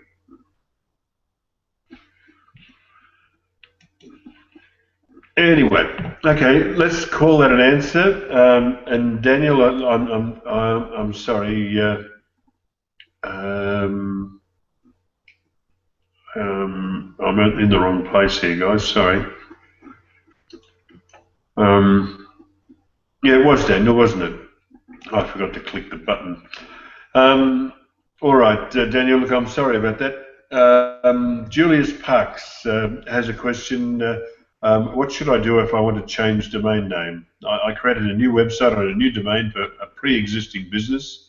The new domain is better in terms of relaying what we're about, but the old site on a different domain ranks for certain keywords and phrases that the new one does not yet.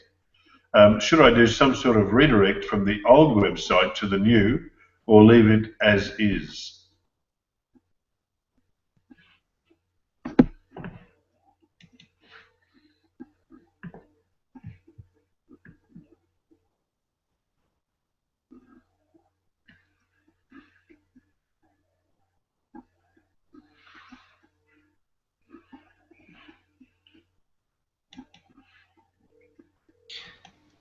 Okay, without looking at the two sites, it's a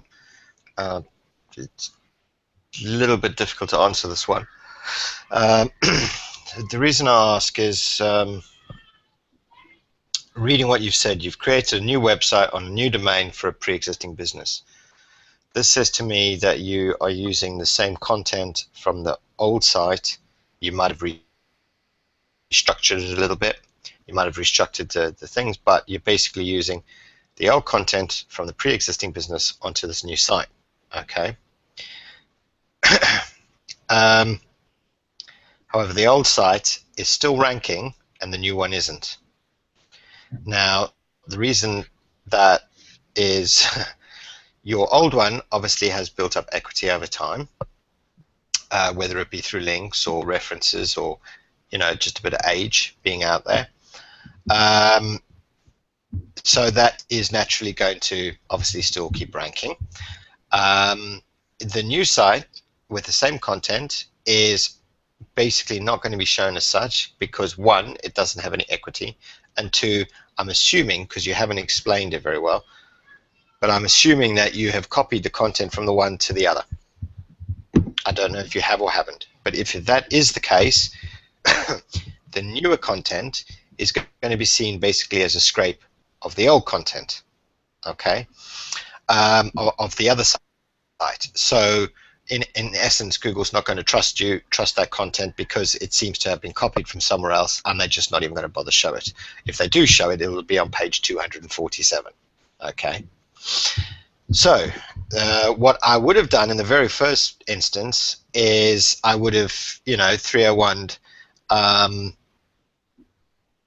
all of it, the day it kind of went live, because that would be saying, right, so here's this, this was the old site, or even canonical, this was the old site. Now these pages and the new business is all rendered here.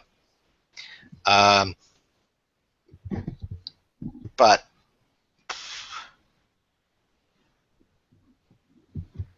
yeah, I would redirect it, because your new site is not going to do anything over the old site if you have copied the content. Yeah. as simple as that.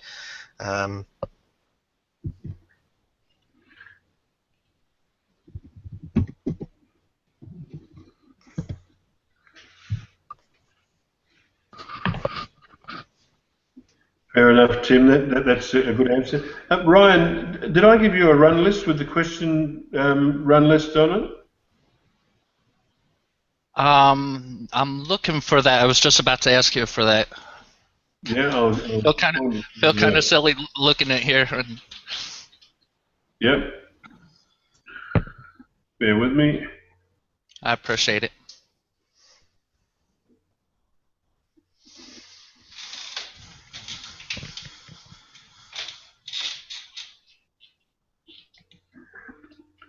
Actually, if anyone watching wants to see the questions, the order of questions that we're answering, it's on dumbseoquestions.com/cp_runlist.asp.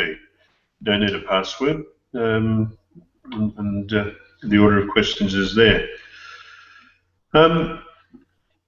The next one that we're answering is from Ryan. That's why I asked that.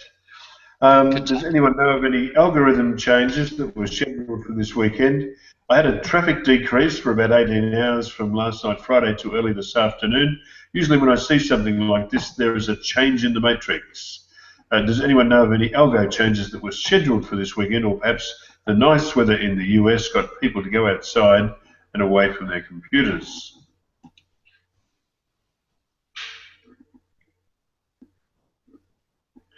I put a couple of links in the chat.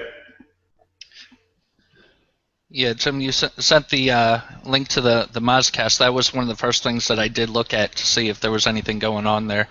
I was just pretty much looking for if anybody has seen anything that we should be looking for. I watch the analytics pretty regularly, at least once an hour, and even throughout the week. The visitors to a couple of my sites have been so sporadic. Usually there's a trend if it's getting busier during the day. One of the major sites that I told you about before is a travel site.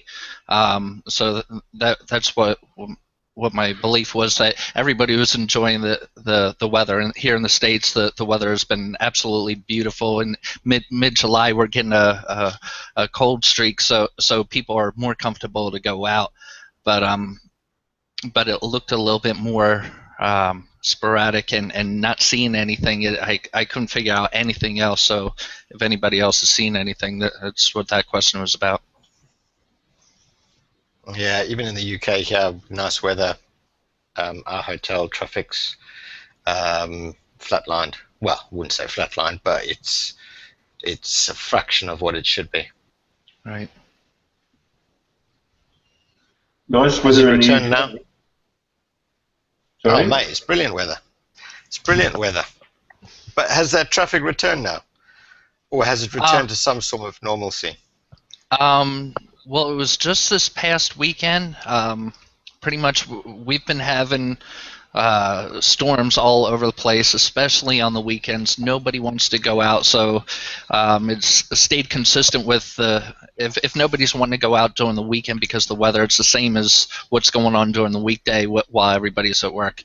But this week particularly, it was I mean, just looking at Saturday, the Saturday morning was lower than years past, and then around 10, 11 o'clock at night, it shot back up. So that's making me believe that it's a weather thing there. But I don't want to just say, hey, it was. I don't want to blame it on the weather if there's something else we should be looking for. Mm-hmm. We mentioned the mozcast.com/events page. There's also Dan Petrovic's Algoroo, spelled ALGOROO.com. It's also another great tool for seeing changes that crop up. All right, have we covered this one to your satisfaction, Ryan? Oh, yes. Thank you very much. You're welcome. Next, we have a question from Anuj Shah, and Anuj says, I cannot edit my robots text file, please help. I'm unable to edit my robots text file in FTP, even though I deleted it from FTP, that the file is still appearing on that particular URL. I'll short circuit this one. I think this was solved on the community for Anuj. His CMS is probably automatically creating the robots text file. Did anyone want to add to that one? Okay. Anuj, if you're still having that problem, please ask it again on the community, and we'll do our best to answer it next week. Niraj Kumar asks an SEO question about changing URL structure. If a webmaster redirects website.com to website.com/index, website.com/index to website.com home, and then website.com home to website.com index, what will happen? I think Googlebot would chuck a wobbly. He said, I think it will be conflicting, and I think you're right. Google will not or cannot. No, I think Google could still index it, but Googlebot doesn't completely follow redirects. It might follow 2 or 3 or 4 even, but having gratuitous redirects is quite silly, because it might be that that Googlebot doesn't follow the last one. You should keep your redirects down to a minimum. Anybody else? Covered that one? Okay. I hope that's an answer for you, Niraj. Next is one from David Jones. How to have content syndicated without being penalised. This is an interesting post. He said, I was just reading Neil Patel's latest post on Quicksprout, where he talks about having his content syndicated on Business Insider, which got his site, Kissmetrics, penalised by Google as a canonical tag was not used, pointing back to the original source of the post on his site. This made me concerned, as several sites I work on have their content syndicated on another fairly prominent business site, with no use of a canonical tag to point back to our page as the original source.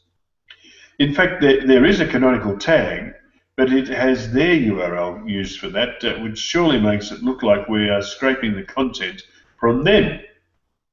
I've reached out to the site, but they have said that they are doing nothing wrong, and there is no reason to worry.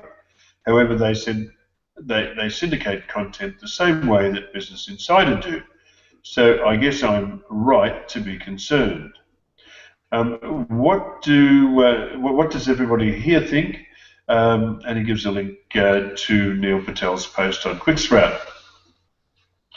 I'd like to hear the answer to this too.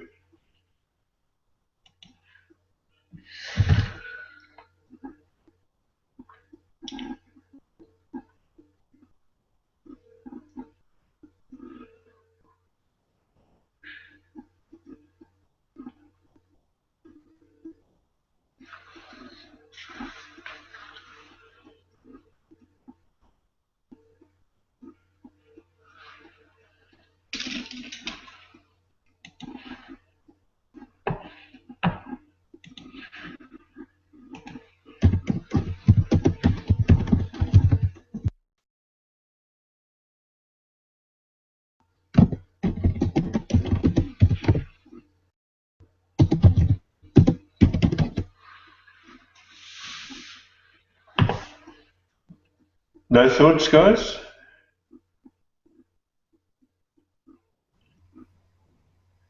And so, in other words, there's a situation where there are two sorry, the exact same content is published in 2 locations, and both of these versions have canonical link to itself, or to themselves, as it were. So you have, in a sense, the same content canonicalized on 2 separate sites.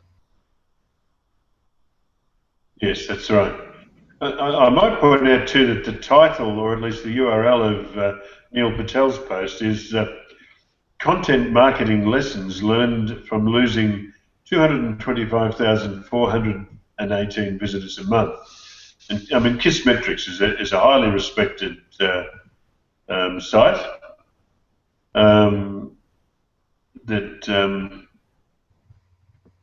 I don't know if it's the manual penalty. I haven't read the article because it came in late this afternoon, and I've been unavailable until just prior to this hangout. Has anybody read Neil Patel's article?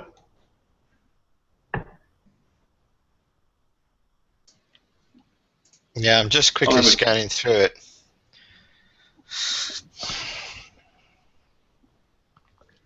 Well, this is, I mean, obviously in Neil's case, it's he's not talking scrapers here. Scrapers that scrape it, Google, search engines can see a scraper's taken it because they're just low quality sites, and they realize it. This was kind of different because a high quality site took his content. Do you see what I mean? Now, they never added the canonical example. So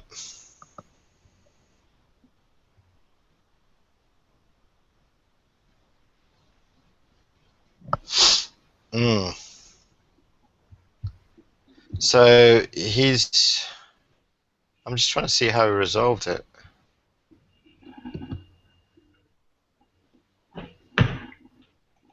There's another thing recently also that, look, I mean, it's hit and miss actually, because, if Business Insider or this other company that he contacted who's referenced his stuff won't even consider using the canonical tag, then using there's a new thing that Google launched, which is rel equals standout. Now that is when you want to reference someone else's material as such, but if they don't see what they're doing as scraping your site as wrong, then they're not going to implement, and they won't implement a canonical tag, then they're not going to implement rel equals standout.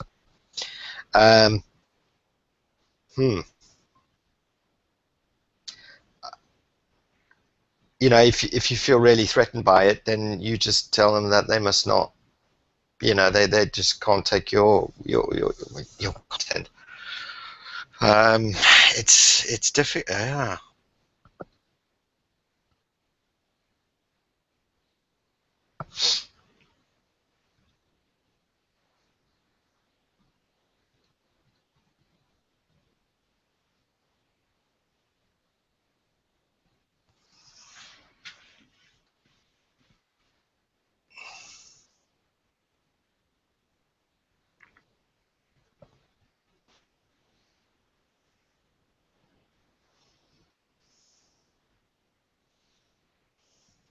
I see something valuable in Neil Patel's article. He gives a link to the Amazon Web Services IP address, and yeah, they block that. Yeah, block them at the firewall. That's just my first task tomorrow morning. Yeah.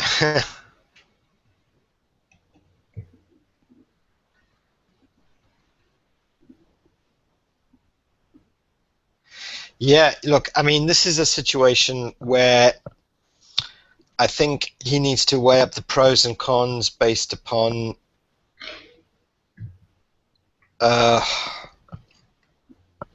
much of his content has been syndicated out.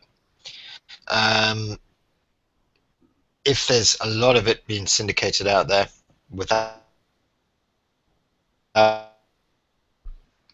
then it's a situation whether if you feel you're in danger, then you need to request that they stop.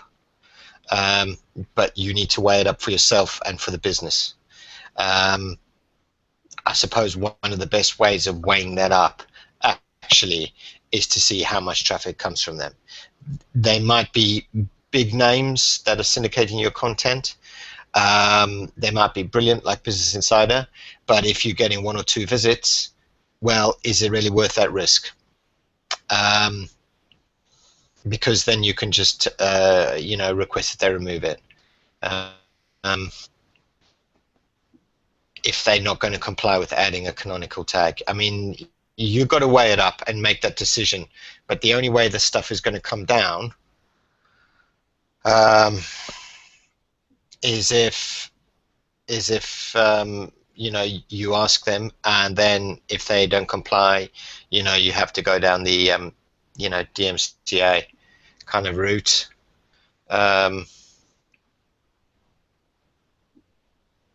Yeah, you're just going to have to weigh it up. Unfortunately, if they won't comply, there's no other way of telling Google, in that sense. Weigh it up. Ultimately, if you do get hit by Panda, you're going to have to start removing that stuff. So I think it's a question of weighing it up now, keeping an eye on it, or whatever the case may be. Yeah.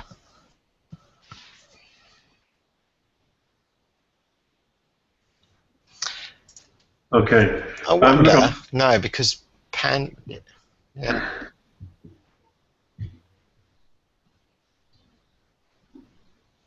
Sorry to interrupt you there, Tim. While you're thinking about it. No, nothing. Yeah. Okay. Okay, questions from the chat. Ryan, your question 21 has to do with Knowledge Graph Republisher. It shouldn't, but is that the case, Ryan? I figured out I clicked around a little too much. Sorry about that. Okay, cool. Now, there are 3 links there, one to Algoroo and one to mozcast.com. Can one of you guys add that to the previous question? And there's also this link to Kissmetrics. Tim says that he hates Kissmetrics pop-up. They do his head in, and yeah, me too, mate. But there is a great link to quicksprout.com, which will be on the SEOquestions.com for this particular question. We haven't done it justice, but because we're way behind, we'll have to move on. But that's a great article, which I'll be reading tomorrow. Stephen Sicantelli asked a question on the community today.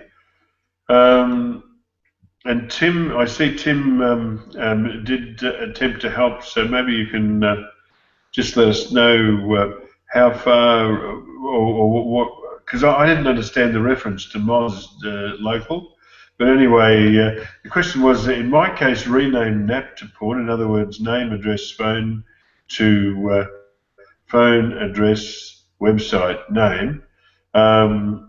And WAW, God knows what that is, besides moving and multiple cell phones, I changed my web address. I sure hope Moz.local can help.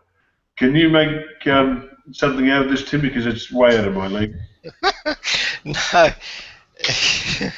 Look, like I said in the post there, I've got no experience of Moz Local because Moz Local doesn't work in the UK. So I've never been able to try it or use it. But essentially what Moz Local will do will be to help identify where other directories or listings for your business or website is inconsistent with, that may be inconsistent. So the way I understand it is it will give you, you will show them the consistency that you'd like. Moz basically crawls all the references and shows you where all the inconsistencies are. You then have the opportunity to contact them and ask them to correct those inconsistencies. But I've never used Moz Local. It's not available in the UK, so I couldn't really answer anything. I am in the process, actually myself, of sorting out a whole load of address, phone number, and yeah, just general inconsistencies with a big site, and I've just generally got to do it all manually. I've just got to check the link, I've got to check it visually, and then you've got to kind of contact them. But I think Moz Local, if I remember, actually extracts the who is and the contact. So basically it's kind of in one nice netty thing. If you want to, you just hit boom and you've got the contact details there. Whereas if you're doing it manually, like I am at the minute, you've got to physically then go and search for the contact details. Hopefully it's easy to find. If not, you've got to go and use who is and then contact them and blah, blah, blah. And so it can be quite lengthy to get these things done. But unfortunately, I don't know Moz Local, and I couldn't really say anymore. Fair enough. I see that you have to go. You've got a commitment, Tim. Thank you for a great night. You had a lot of fun. Okay. No worries. I'll catch you all in the week. Okay, buddy. No problem. All right, Stephen Siccantelli, look, I'll do my best to see what I can find out about that for you, mate. Here's one from James Mason. Does schema.org and schematic markup on sites have a big impact on SEO? James says, hi guys, what are everyone's thoughts on schema.org and schematic markup? Does it have a for authorship recognition? I'm currently having some performed on my blog, but I just want to know how much time I should throw at it. Cheers, James. I'm not so sure where authorship comes in to this, to be honest. No, you're right. He's talking about schema, and of course a lot of looking at the Google Webmaster Test tool for testing for authorship. You'd be forgiven that for making the connection, because a lot of it at the bottom is schema, isn't it? That's true. Yeah. So, but let's leave authorship sort of apart from this. Does it have a big impact? At this moment, probably no, right? And I think you have to look at it from two angles. One is, if you like, the rich snippets results, so that you see actually in search results. And I think authorship comes into it again because it used to be the case that the profile pictures appeared. Now they don't. So that's one side. So if you have reviews, recipes, things like that, books, patents, and so forth, then they can appear in the rich snippets way, reviews, for example. So there's that side of things, and then there's another thing is that it makes it easier for search engines to understand your page. So while it's not going to be reflected in rich snippets results, the search engines may have a better understanding of what your page is about, and consequently, because it understands your page better, it may rank for certain things better. But is it really a big factor? I'm not sure. Okay, I'm going to take a risk and call that the perfect answer. And James, I think you can back that one in, mate. Next is one from Luke Rees, who's having trouble indexing videos from his sitemap on Google. He said, I posted this question on the Google Webmaster Central Help Forum. However, I was wondering if anyone here could help me out. He said, we added about 126 videos to one of our sites a few months ago. Google indexed all the pages in a few days and has crawled, indexed and ranked the pages containing videos.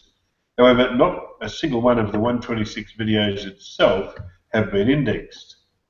He said, I've read the FAQs and searched the Help Center. We've modified the site, updated the sitemap as per various suggestions, and none of that seems to have made the slightest difference. This has me quite stumped as to why Google refuses to index the videos. My URL is http://pink.accuracast.com. By the way, that is likely to be not suitable for work. And this is what. Well, no. By the way, I apologise, Luke, if I'm wrong there, but I'm just guessing that the word pink means something. I don't know. Anyway, he gives a listing on the SEO Questions community and also on the dumseoquestions.com question detail page. You'll find these links. Anyway, he says any help on the matter would be greatly appreciated. So the crux of his question is, why is Google not indexing these videos? I'd say it's safe for work. They're safe for work? Yeah. Oh, well, look, Luke, I apologise. Look, it's only because I'm an idiot, that's all.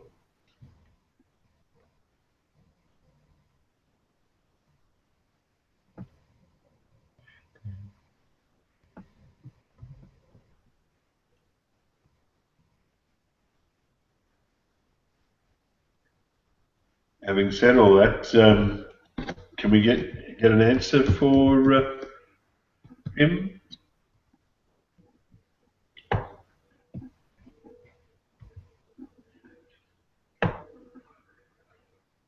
Oh, I see now.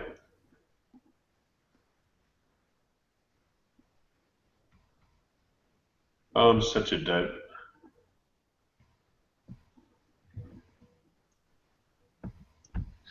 So it's on MP4 format. Jim, how do the MP4s from the SEO Questions do? Well, ours are a little bit different in that although we have the MP4 and MP3 files on the dumseoquestions.com site, we stream the videos themselves from YouTube. So when you do a search for something like Dumb SEO Questions, you'll see a number of our clips, but they're all YouTube links. I'm not surprised. I mean, YouTube has a little bit more authority than dumseoquestions.com. That would be a question for Luke. I mean, are his clips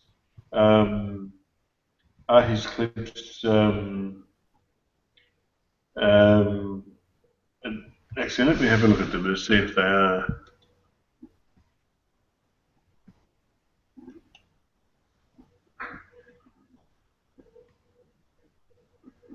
Nous nous sommes rencontrés en 67.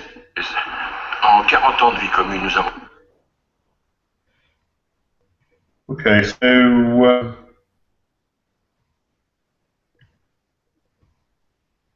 they look like they're streamed from the site. Is that what you see, Masataki? Yes, and I see 15 results. And if I do site search and look at video, there are 15 videos indexed. So the process may have already started now. It may take some time.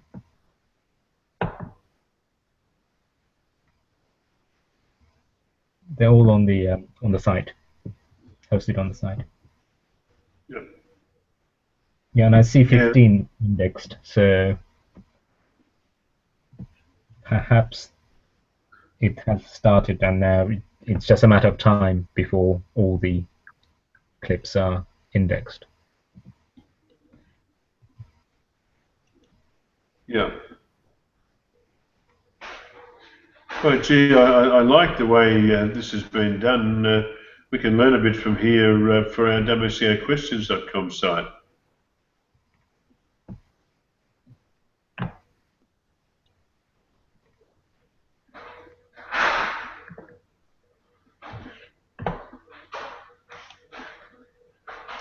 Okay, Luke. Look, I'm sorry we don't have more of an answer for you, but Masataki is seeing 15 out of the 126, and so perhaps this is a condition which will cure itself over time. And again, I'm sorry, mate. I just assumed from the word pink that it might have been an NSFW. Anyway, Niraj Kumar has a question: is it okay to have a blog in the Hindi language, but the URL, the meta title, and the meta description are in English?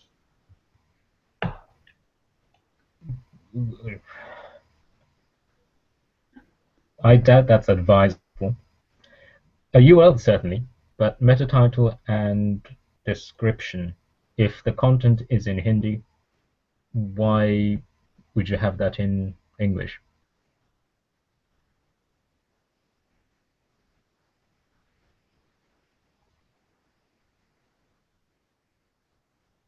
Yeah, it sounds suboptimal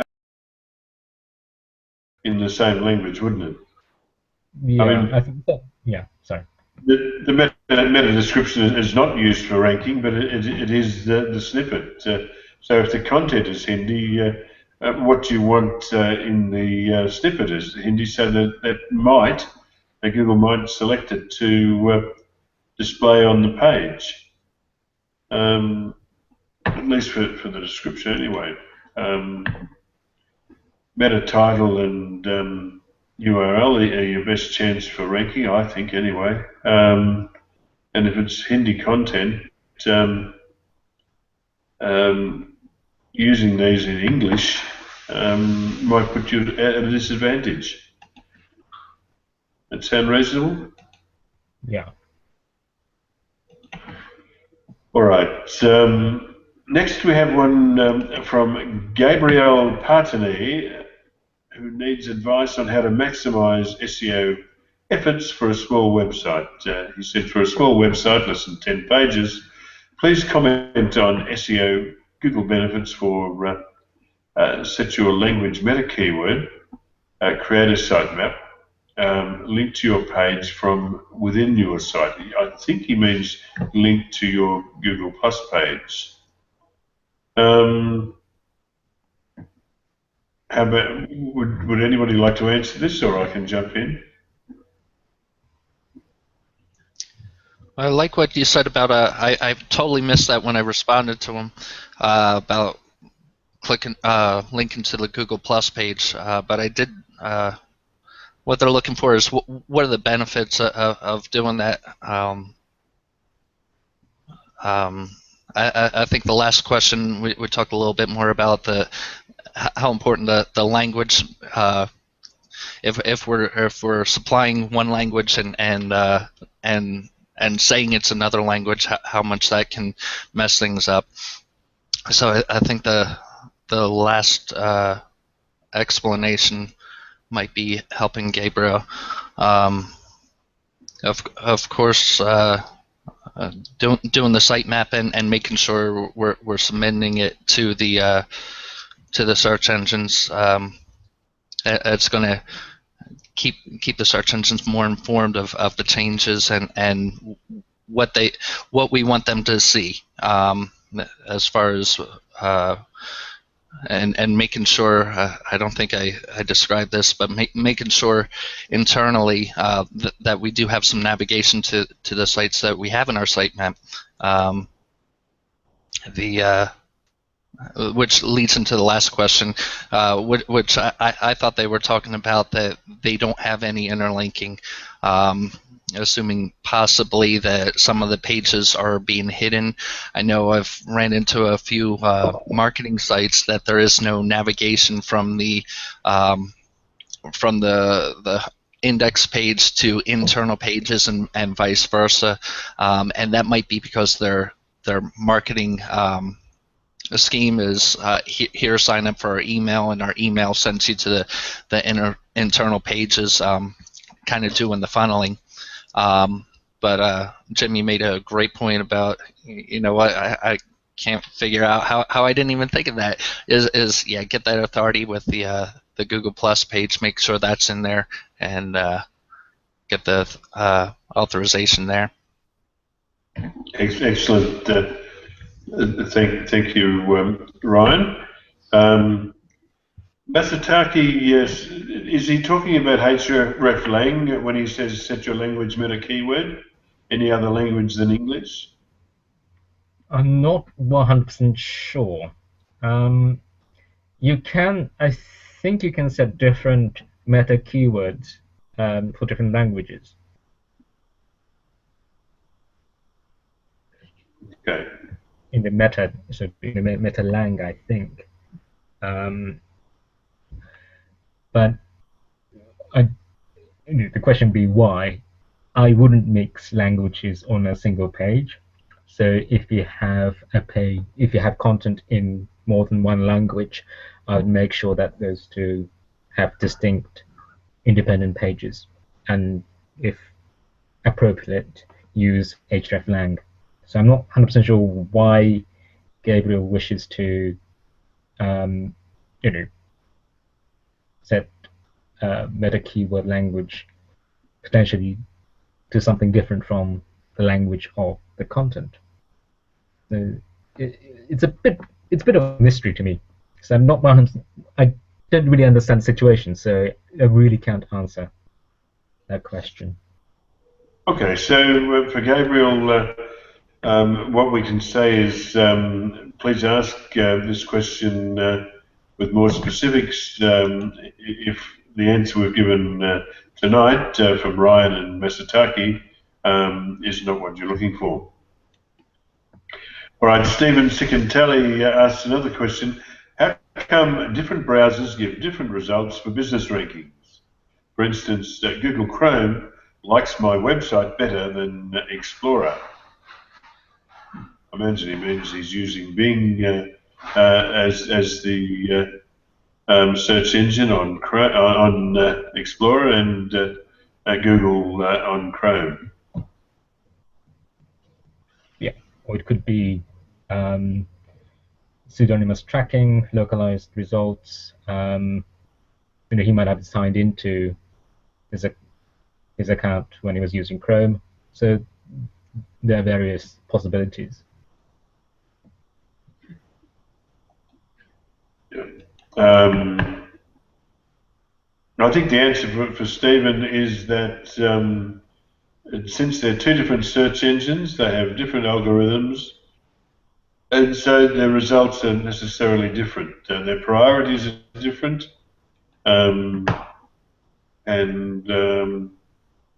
yeah. So yeah, that's why the business rankings are different, Stephen. Gabriel Patani has another question. Is there any benefit when a blog comment is automatically posted on social media websites? He goes on to say, sometimes when you publish a comment on a website or a blog, the same comment is published automatically on other websites like Facebook. Is there any benefit for that, or could there be an SEO problem? Should I stay away?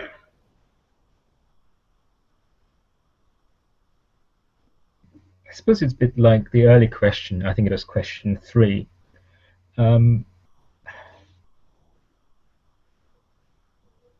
I doubt there's any great benefit, and you have to be careful that you're not spamming.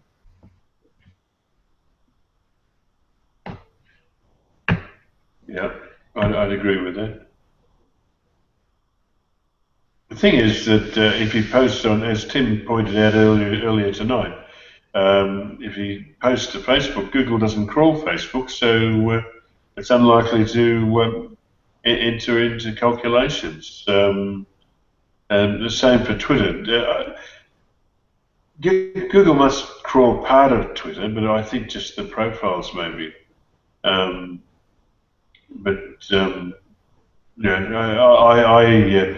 duplicate it. Every post that every public post that I do on Google Plus also goes onto Twitter just automatically, and I'm not concerned because Google doesn't crawl Twitter. Anyway, next one is from Luke Chaffee. Goodness me, we've reached the last of our questions. Does anyone know how Google would handle multiple H1s from an SEO point of view? Luke says, hi everyone. Recently our teams have been discussing HTML5 with the ampersand tag, and that HTML5 recommends to have multiple H1s in order to break up the sections. Does anyone know how Google would handle the multiple H1s from an SEO point of view? I'm a bit stuck currently and keep finding contradicting answers. If you're looking for more contradicting answers, you've come to the right place. From an SEO point of view, I feel like having multiple H1s would mess up potential keyword targeting on the site.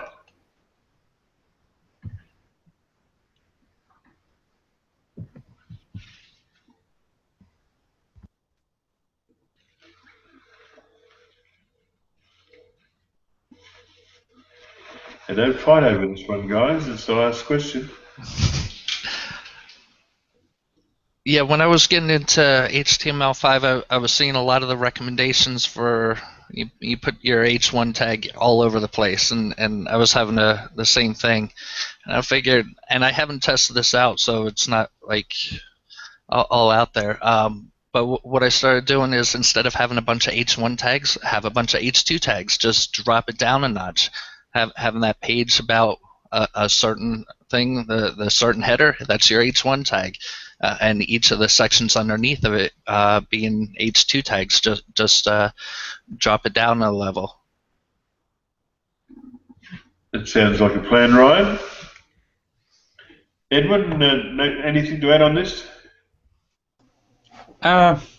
Well, for navigation, I wouldn't use H1, or I just would use spam.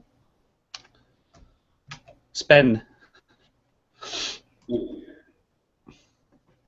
SPAN. Yeah. Yes. I wouldn't use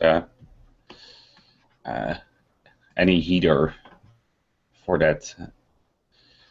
Yeah. And you can use the text in HTML4 in HTML5. They are compatible. So. Cool. Well, look, Luke, I hope that's proved useful to you. Looks like, yes, that's true. We've finished our questions. I didn't think we'd make it tonight. So now we move on to our weekly SEO news roundup. Each week, Mr. Yonk and myself and sometimes Tony Tigaretto and well, a lot of us, when we see something that's popped up that's new, interesting news from around the web, we lodge it on the SEO News community on Google+, and once a week we then sit down here and talk about it. The first one is about a Google penalty. Which hits eBay's bottom line, which may cost up to $200 million in revenue. Earlier this year, eBay seemed to be hit by the Panda update. Now we have a confirmation or something like it from eBay, and Okay, the loss of traffic resulting from that has been noticeable enough that eBay acknowledged it in a financial call this week, suggesting that it may have cost up to 200 million in revenue. eBay also said it plans to improve its efforts in page search. That's odd that they would say improve their efforts in paid search, because I thought that eBay chose to discontinue paid search. They were spending something like $1 billion up until about 14, 15 months ago, and I think they stopped altogether. Is that completely wrong, or did I just dream that? No. At the bottom of the article, who wrote this? Danny Sullivan is linking to articles saying that indeed eBay dismisses paid search.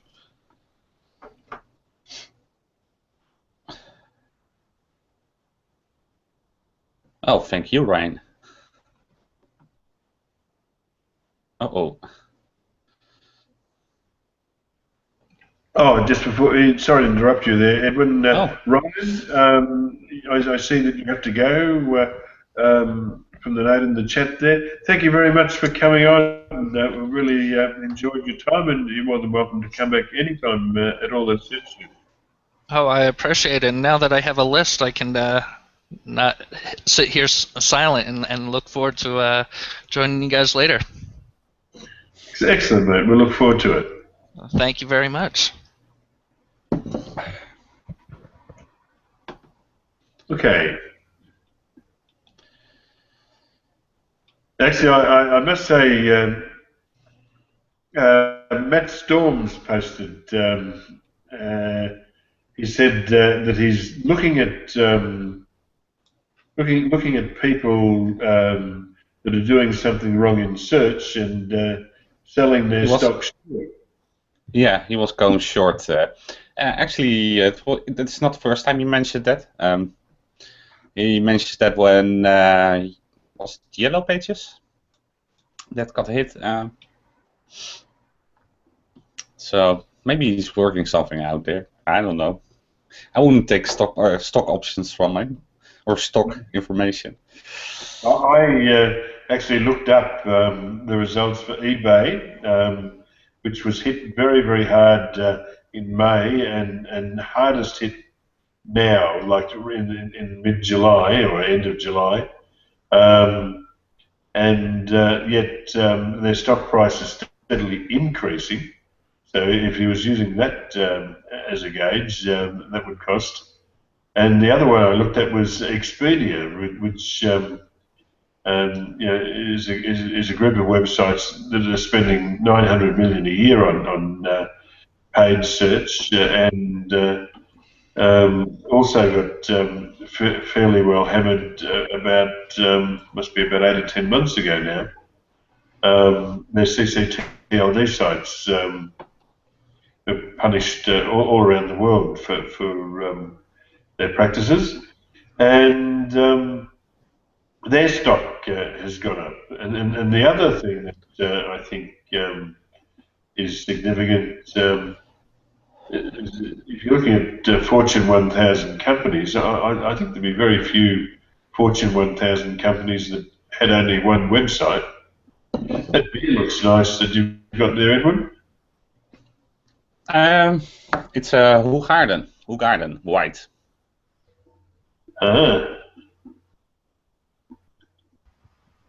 That's a strong stuff.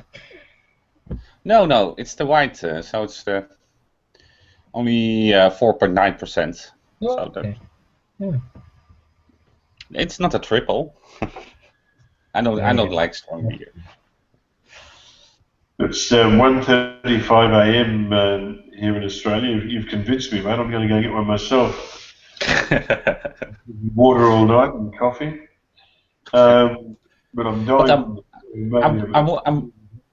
I wouldn't be surprised if some information about ranking positions are included in Bloomberg terminal or some estimates. They track crazy stuff, the financial sector. So. Yeah.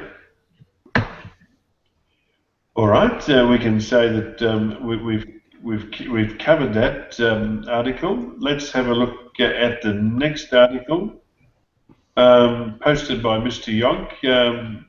It was Hummingbird Review, assessing hummingbirds' impact on search. This was an article by Mark Trepagan. No, it was an article by Eric. Eric Egger, sorry. Yeah. And analysing the impact of the hummingbird update.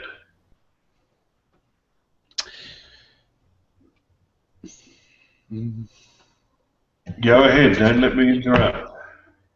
Well, basically, there was no impact according to Eric. What he basically says is that that new algorithms or updated algorithms are more faster at it. For example, he gives the example of the step-by-step instructions in search results. That's quite heavy on the machine because they have to praise and recognize the step-by-step instructions on particular page, and Google doesn't really look at the schema markups. Maybe they look at it, but I saw instances of step-by-step instructions where there wasn't any markup. So it's interesting what Google is doing there, and probably Hummingbird enabled that.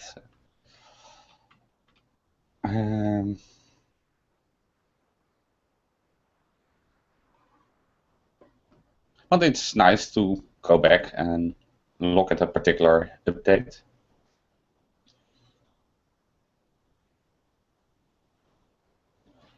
Yeah. So, what is your take on Hummingbird? Did it have anything at all to do with ranking? I really don't know, to be honest. Yeah. Google is saying no, but yeah, wouldn't be the first time that they say no. This is just an infrastructure update, and it does impact the search results. So, yeah, well, what do you think? Well, Halliburton have had a means of data aggregation or sort of collation since last century, certainly since about 2002, and it was called Hummingbird. I mean, I wouldn't be surprised if it's the same tool. Wouldn't shock me at all.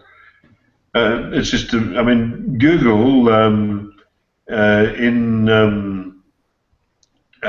what they do, pull in data from, would it be 50, 100 different data sources around the US, and sort of here in Australia, they pull in data for the .com.au site. And you know that would be an enormous task to marshal that data and provide it into search results. And given that a lot of the tricky things that we've seen in search since the Hummingbird update, it might well be that instead of trying to write this data management system for themselves, it was cheaper to pay, you know, I don't know, hundreds of millions or billions to Halliburton because they've already got a tool that does it. I was just reading through the comments, and I saw this post from Bill Slosky a couple of days back, but he doesn't think the step-by-step instruction has anything to do with Hummingbird. They do seem to be an entity approach of extracting informational facts that have a specific type of relationship to each other.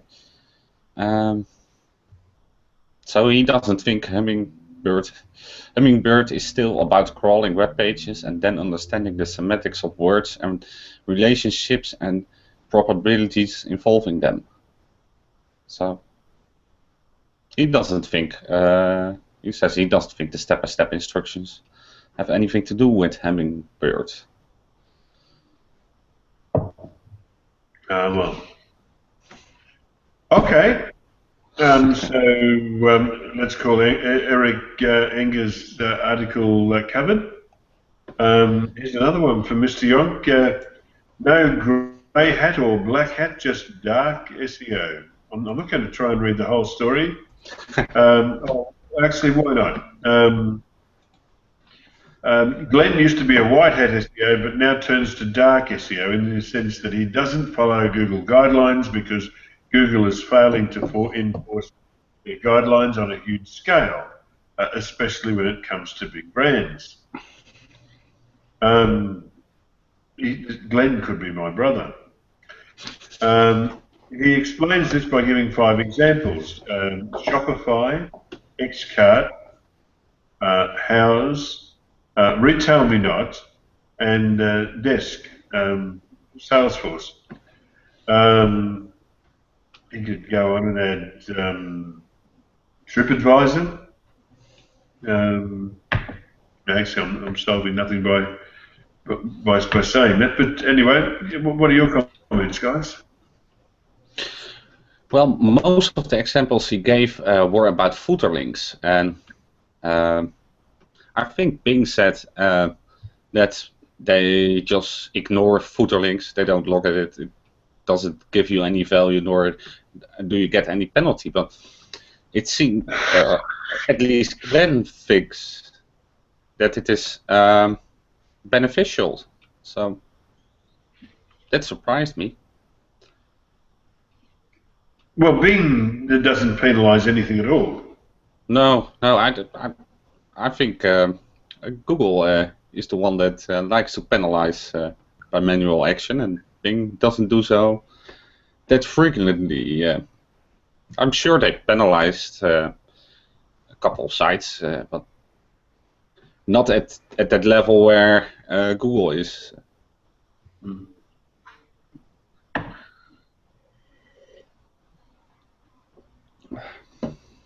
Do you think footer links work, Jim? If you are Salesforce, for example? Well, look, I use footer links on sites that have been using footer links since before there was a Google, we're punished so badly that I don't know whether the footer links have any impact anyway, but look, I just don't care anymore. I just do what I think and let them play their silly games to themselves. I'm not crawling to them, that they can run their race and I'll run mine. Yeah. And it's not the first time big companies were accused of using footer links to rank. I remember GoDaddy, when you use their site maker, they added a link at the bottom, which they changed to very competitive keywords. So.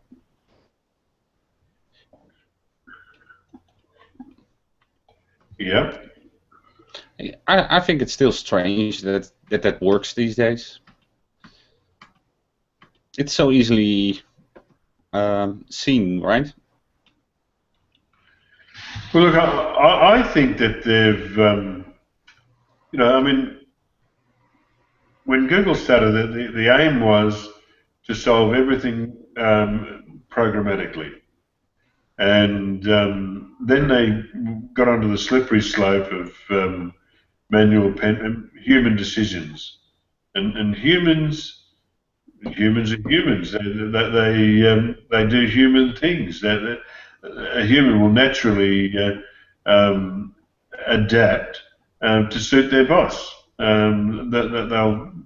know that they'll get reinforcement if their feeling is the same as their boss's. But if their boss is half crazy, it means that the human reviewer is going to be half crazy too. I'm not saying Google is crazy. I'm just saying, using that as an example. But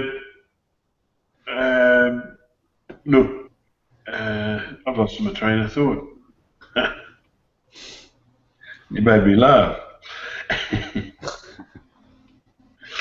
Look,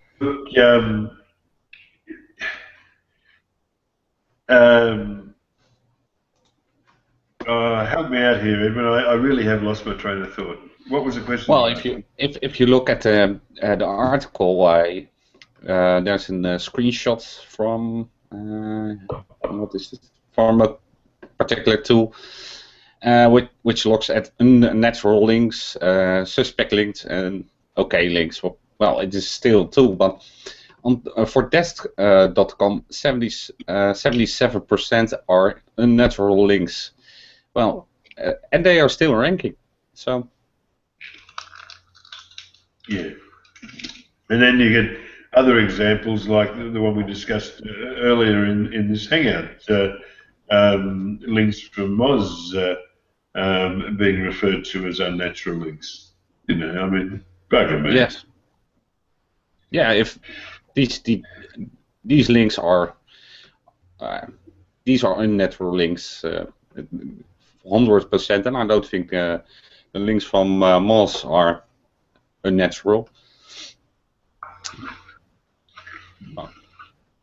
What happens is that you have humans making decisions and other humans emulating them and making decisions, and eventually, you know, I mean, the Peter principle, everybody advances to the point of their own stupidity. Eventually, it must implode. I mean, they need a new thought process and new brew. I mean, the team running search quality at Google is probably the most the oldest team in Google. We've all been there a long time. It's time to retire, guys. Piss off and let some young people in and get something smart happening. That's my feeling, but you know, whatever.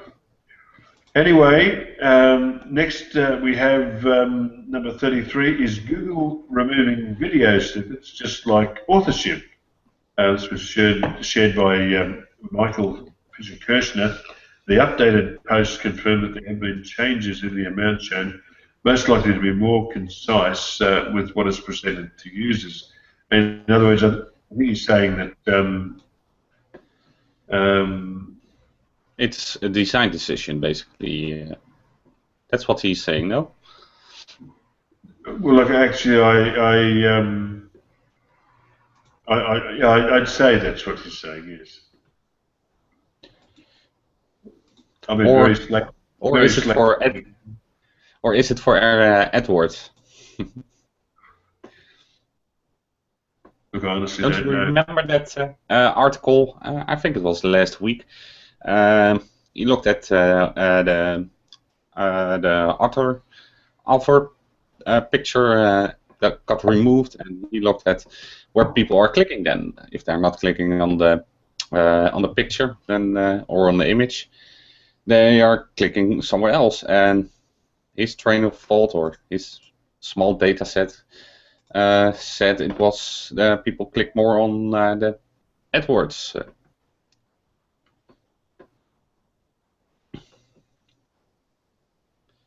Am I still here? Or? Yeah. I'm still here. Yep. Yeah, well, I mean, there's only one way to click out of a page. It's only the last click that wins. So if they put something glittering to attract attention, the AdWords must suffer. So yeah, I think there's a lot in that. They can say user experience till the cows come home, but if AdWords are suffering, that's what pays the rent. You know, I mean, you can't blame them for doing it. I don't know why people think it's an unusual thing. Anyway. So have we covered this? Yeah, I think so. Yes. Okay, so next we've got Dear Google, links from umoz.com don't violate your quality guidelines. It was a letter from Rand Fishkin to Google, and I read that letter. It was heartfelt and made sense. But there have been various people who have analysed the side of the recipient of the letter and probably provided enough of information to say that the Moz link wasn't necessarily the link that was the problem. It was simply representational of the link that was the problem, and the reason it did get included was because of the anchor text used on the link. So yeah, I mean, enough people I spoke to this week felt that, I mean, on the face of it, this looks absolutely ridiculous. Google is penalising Moz.com or penalising sites which link from Moz.com. You know, and if that's the case, you know, Google, you've gone completely mad. But as I say, Micah Fisher-Kirchner had a different idea, and what he said certainly made sense. Well, there was that the instance where yellow pages were mentioned as a natural link, and when I looked at one of those pages, it was just keyword stuffed and full of rich anchors, rich snippets, or rich keywords linking, and those yellow pages were really a mess. And this article is the mess. It's a good article, and I don't understand why Google would ever say that a link from this particular article is bad.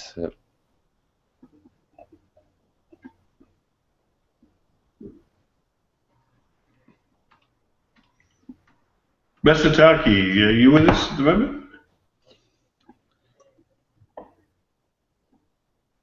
I think he must have. Oh, I see in the chat he says he'll be back in 5. Okay.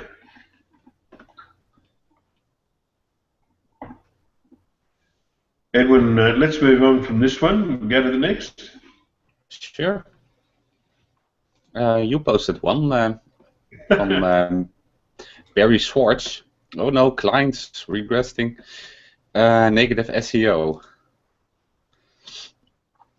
So this one was you can see these in the SEO news community on Google Plus,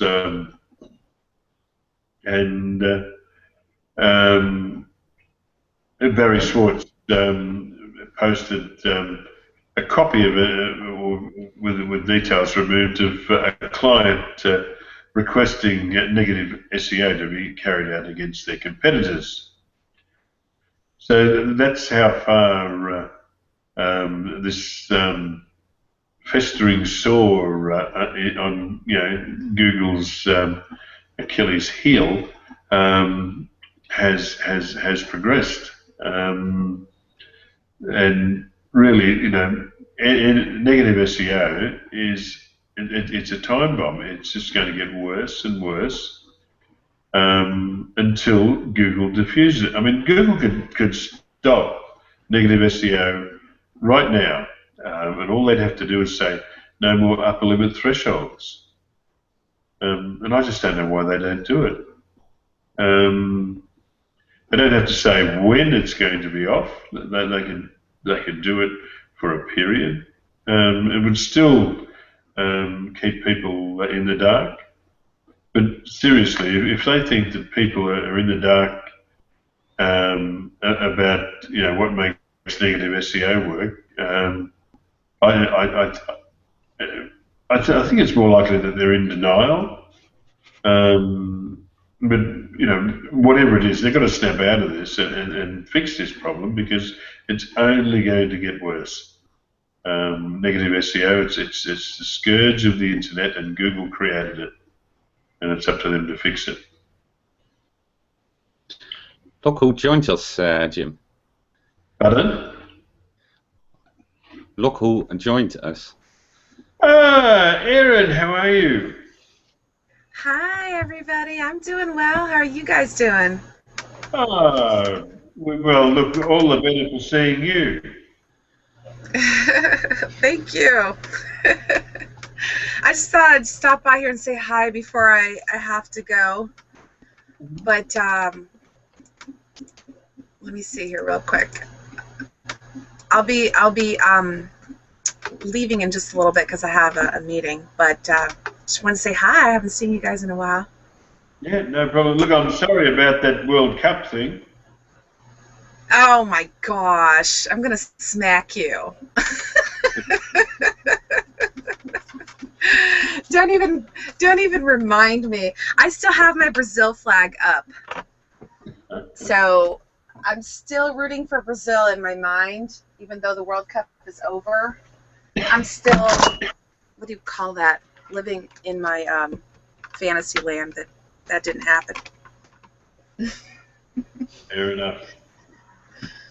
Yeah, I bought a whole bunch of Brazil wigs and Brazil hats and Brazil flags and Brazil t-shirts with like glitter on it. I have a Brazil glitter flag t-shirt, and then that happened. And so, yeah. Tell me something. Anyways.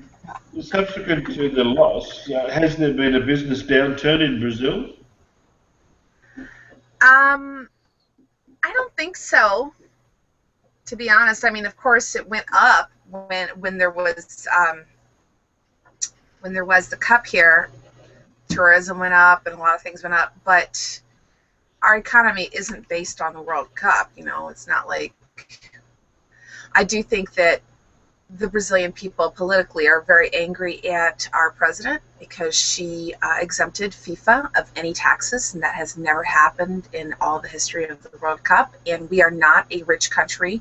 We have a lot of poor people, a lot of social issues, and that was just, the people did not like that, you know, because actually Brazilian taxpayers had to pay 42 billion reais, about 42 billion reais, which is $20-some billion, I believe.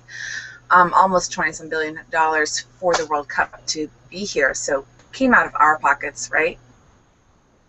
But don't the FIFA directories travel from country to country with suitcases full of money under diplomatic immunity? I don't know about that. All I can tell you is that in the history of all the World Cup, no country has ever exempted FIFA, which is a private corporation who makes money off of this, of any taxes, and our president decided to exempt them. Too late now. It's over, and they're gone, and they've got the money. But that Sepp Blatter, I think he must have every delegate bought off and paid for, because it looks like I don't know how old he is, about 120, I think. And he looks like being elected again. Yeah, I hear you. Oh, I wanted to ask you guys a question since y'all geeks. Have you guys tried Twitter ads yet? I haven't. It's fairly new, but it's only rolled out to the U.S., so I can't see it in my dashboard. Well, Edward's in the Netherlands. Edward's in the Netherlands. Masataki's in London. I'm in Australia. Yeah, I wish Twitter would just roll this out to the whole world, but I guess they're starting off just with the U.S., but I hope they roll it out to Brazil because, you know, we have a huge market here, so I would really like them to do that.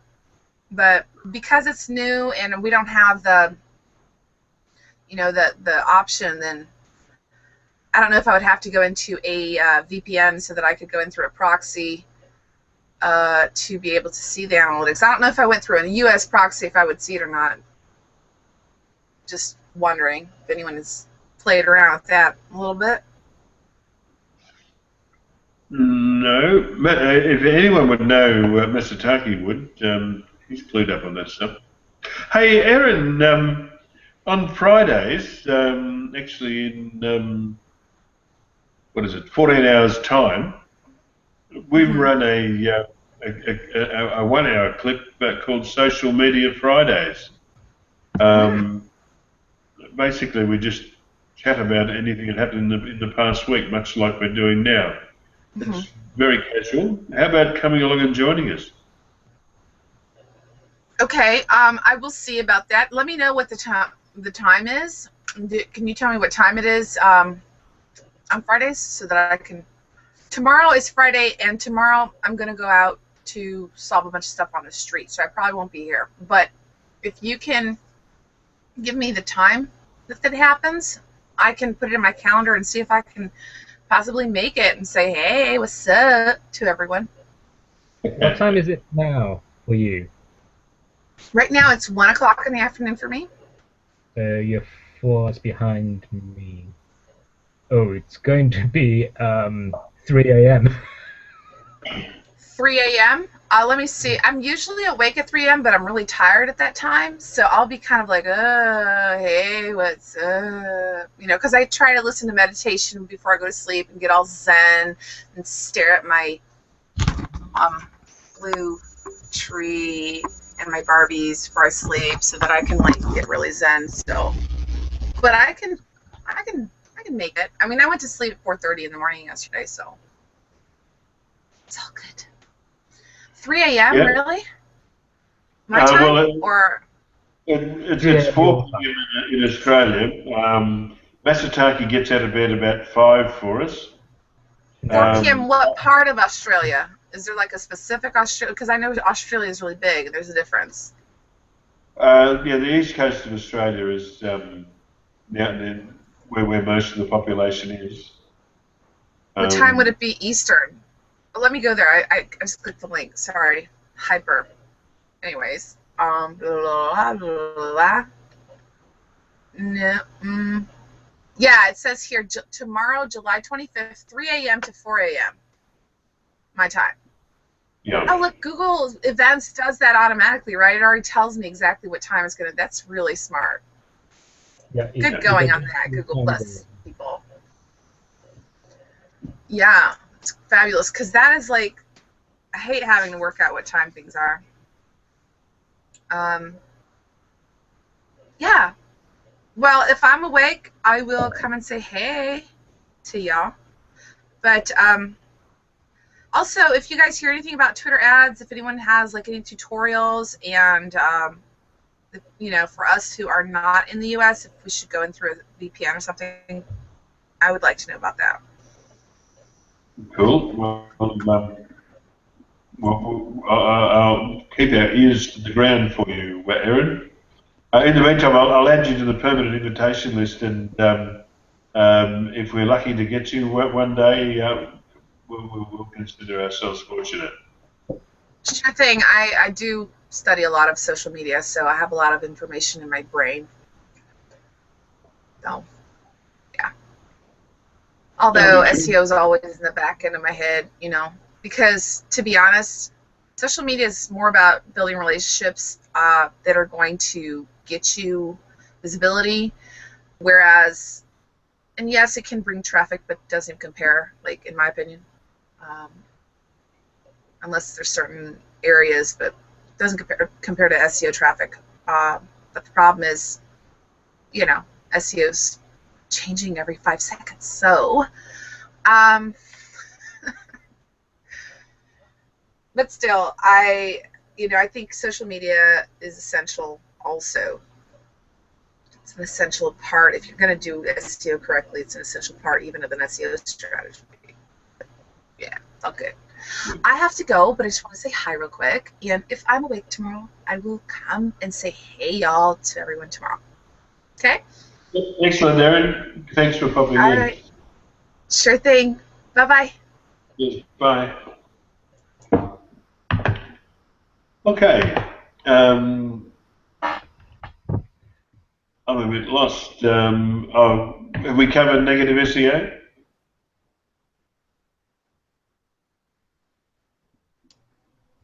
right. I think so. This was the next one is an article that was posted by Tim Capper, and I saw it and copied it into the SEO News community on Google Plus. And Tim actually, the post is actually in Spanish, but Tim gave us a good synopsis in English. Tim said that this is insane. A law just passed in Spain, but do read this, basically allows fees to be charged on intellectual property rights from a link. So if you reference someone in a link, then you need to pay a fee to reference them. And this fee is based upon how many people will see this page and also increases proportionally. God help us, Edwin Yonk. What are we all going to do? Live on a rock. Yeah, I don't know.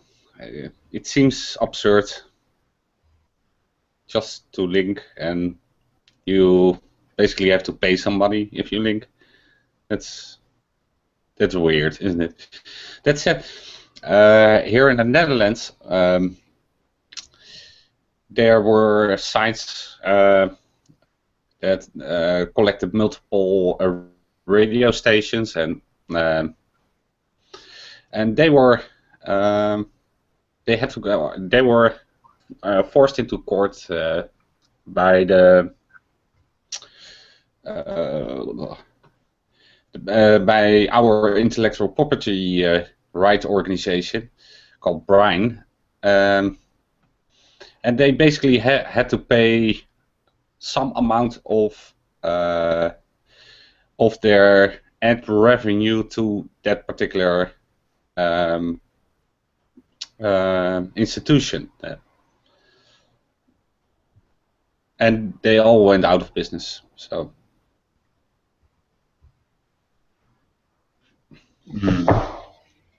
Yeah, I mean, that's internet radio, and they used an iframe, and then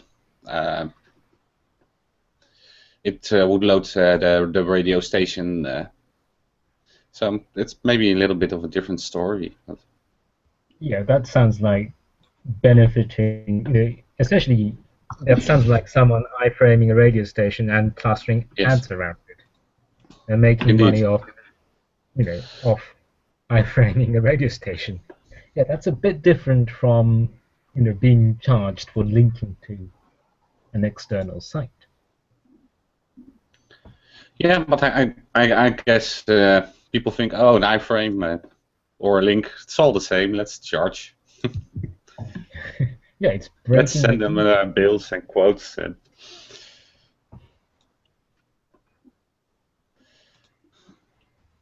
anyway, it's bizarre.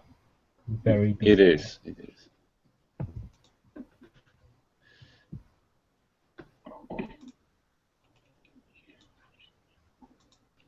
Okay. Then we have our very last news item to discuss. It was posted by Media Search Group, and I thought it would be worthwhile encouraging them, Edwin. What's taking a bit of a load off us, but just pointing out the launch of a new robots text tester in Google Webmaster Tools. You might remember that just not so long ago, Google Webmaster Tools dropped the robots tester, I should say.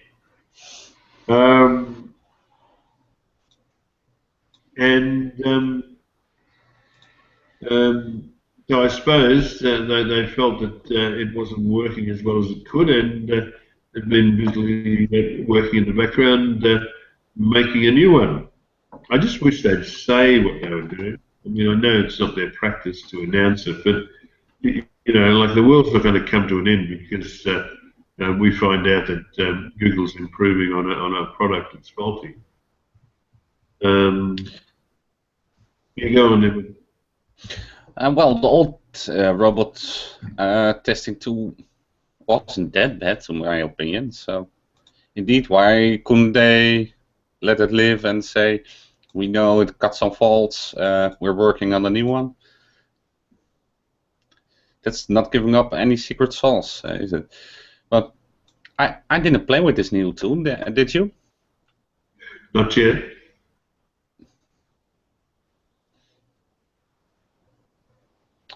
I let robots have a free rein anyway. Just let them go.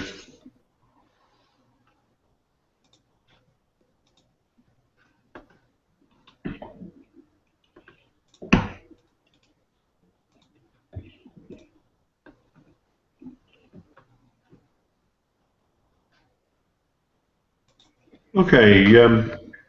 If you're still watching us, we thank you for taking the trouble to show an interest in what we do.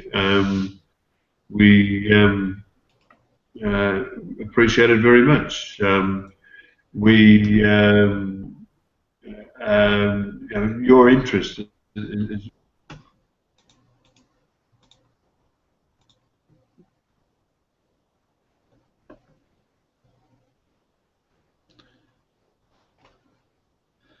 Are you there, Jim?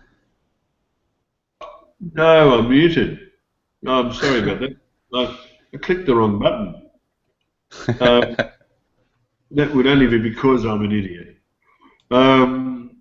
Anyway, we'll be back at the same time next week, and thank you for watching us. And also, if you do want to join us, I see we've still got viewers watching. If you do want to join us, you'll find a link to our Hangout on the very top post in the community, just in the comments section. And you're more than welcome to join us in the green room after this broadcast ends. See you next week at the same time.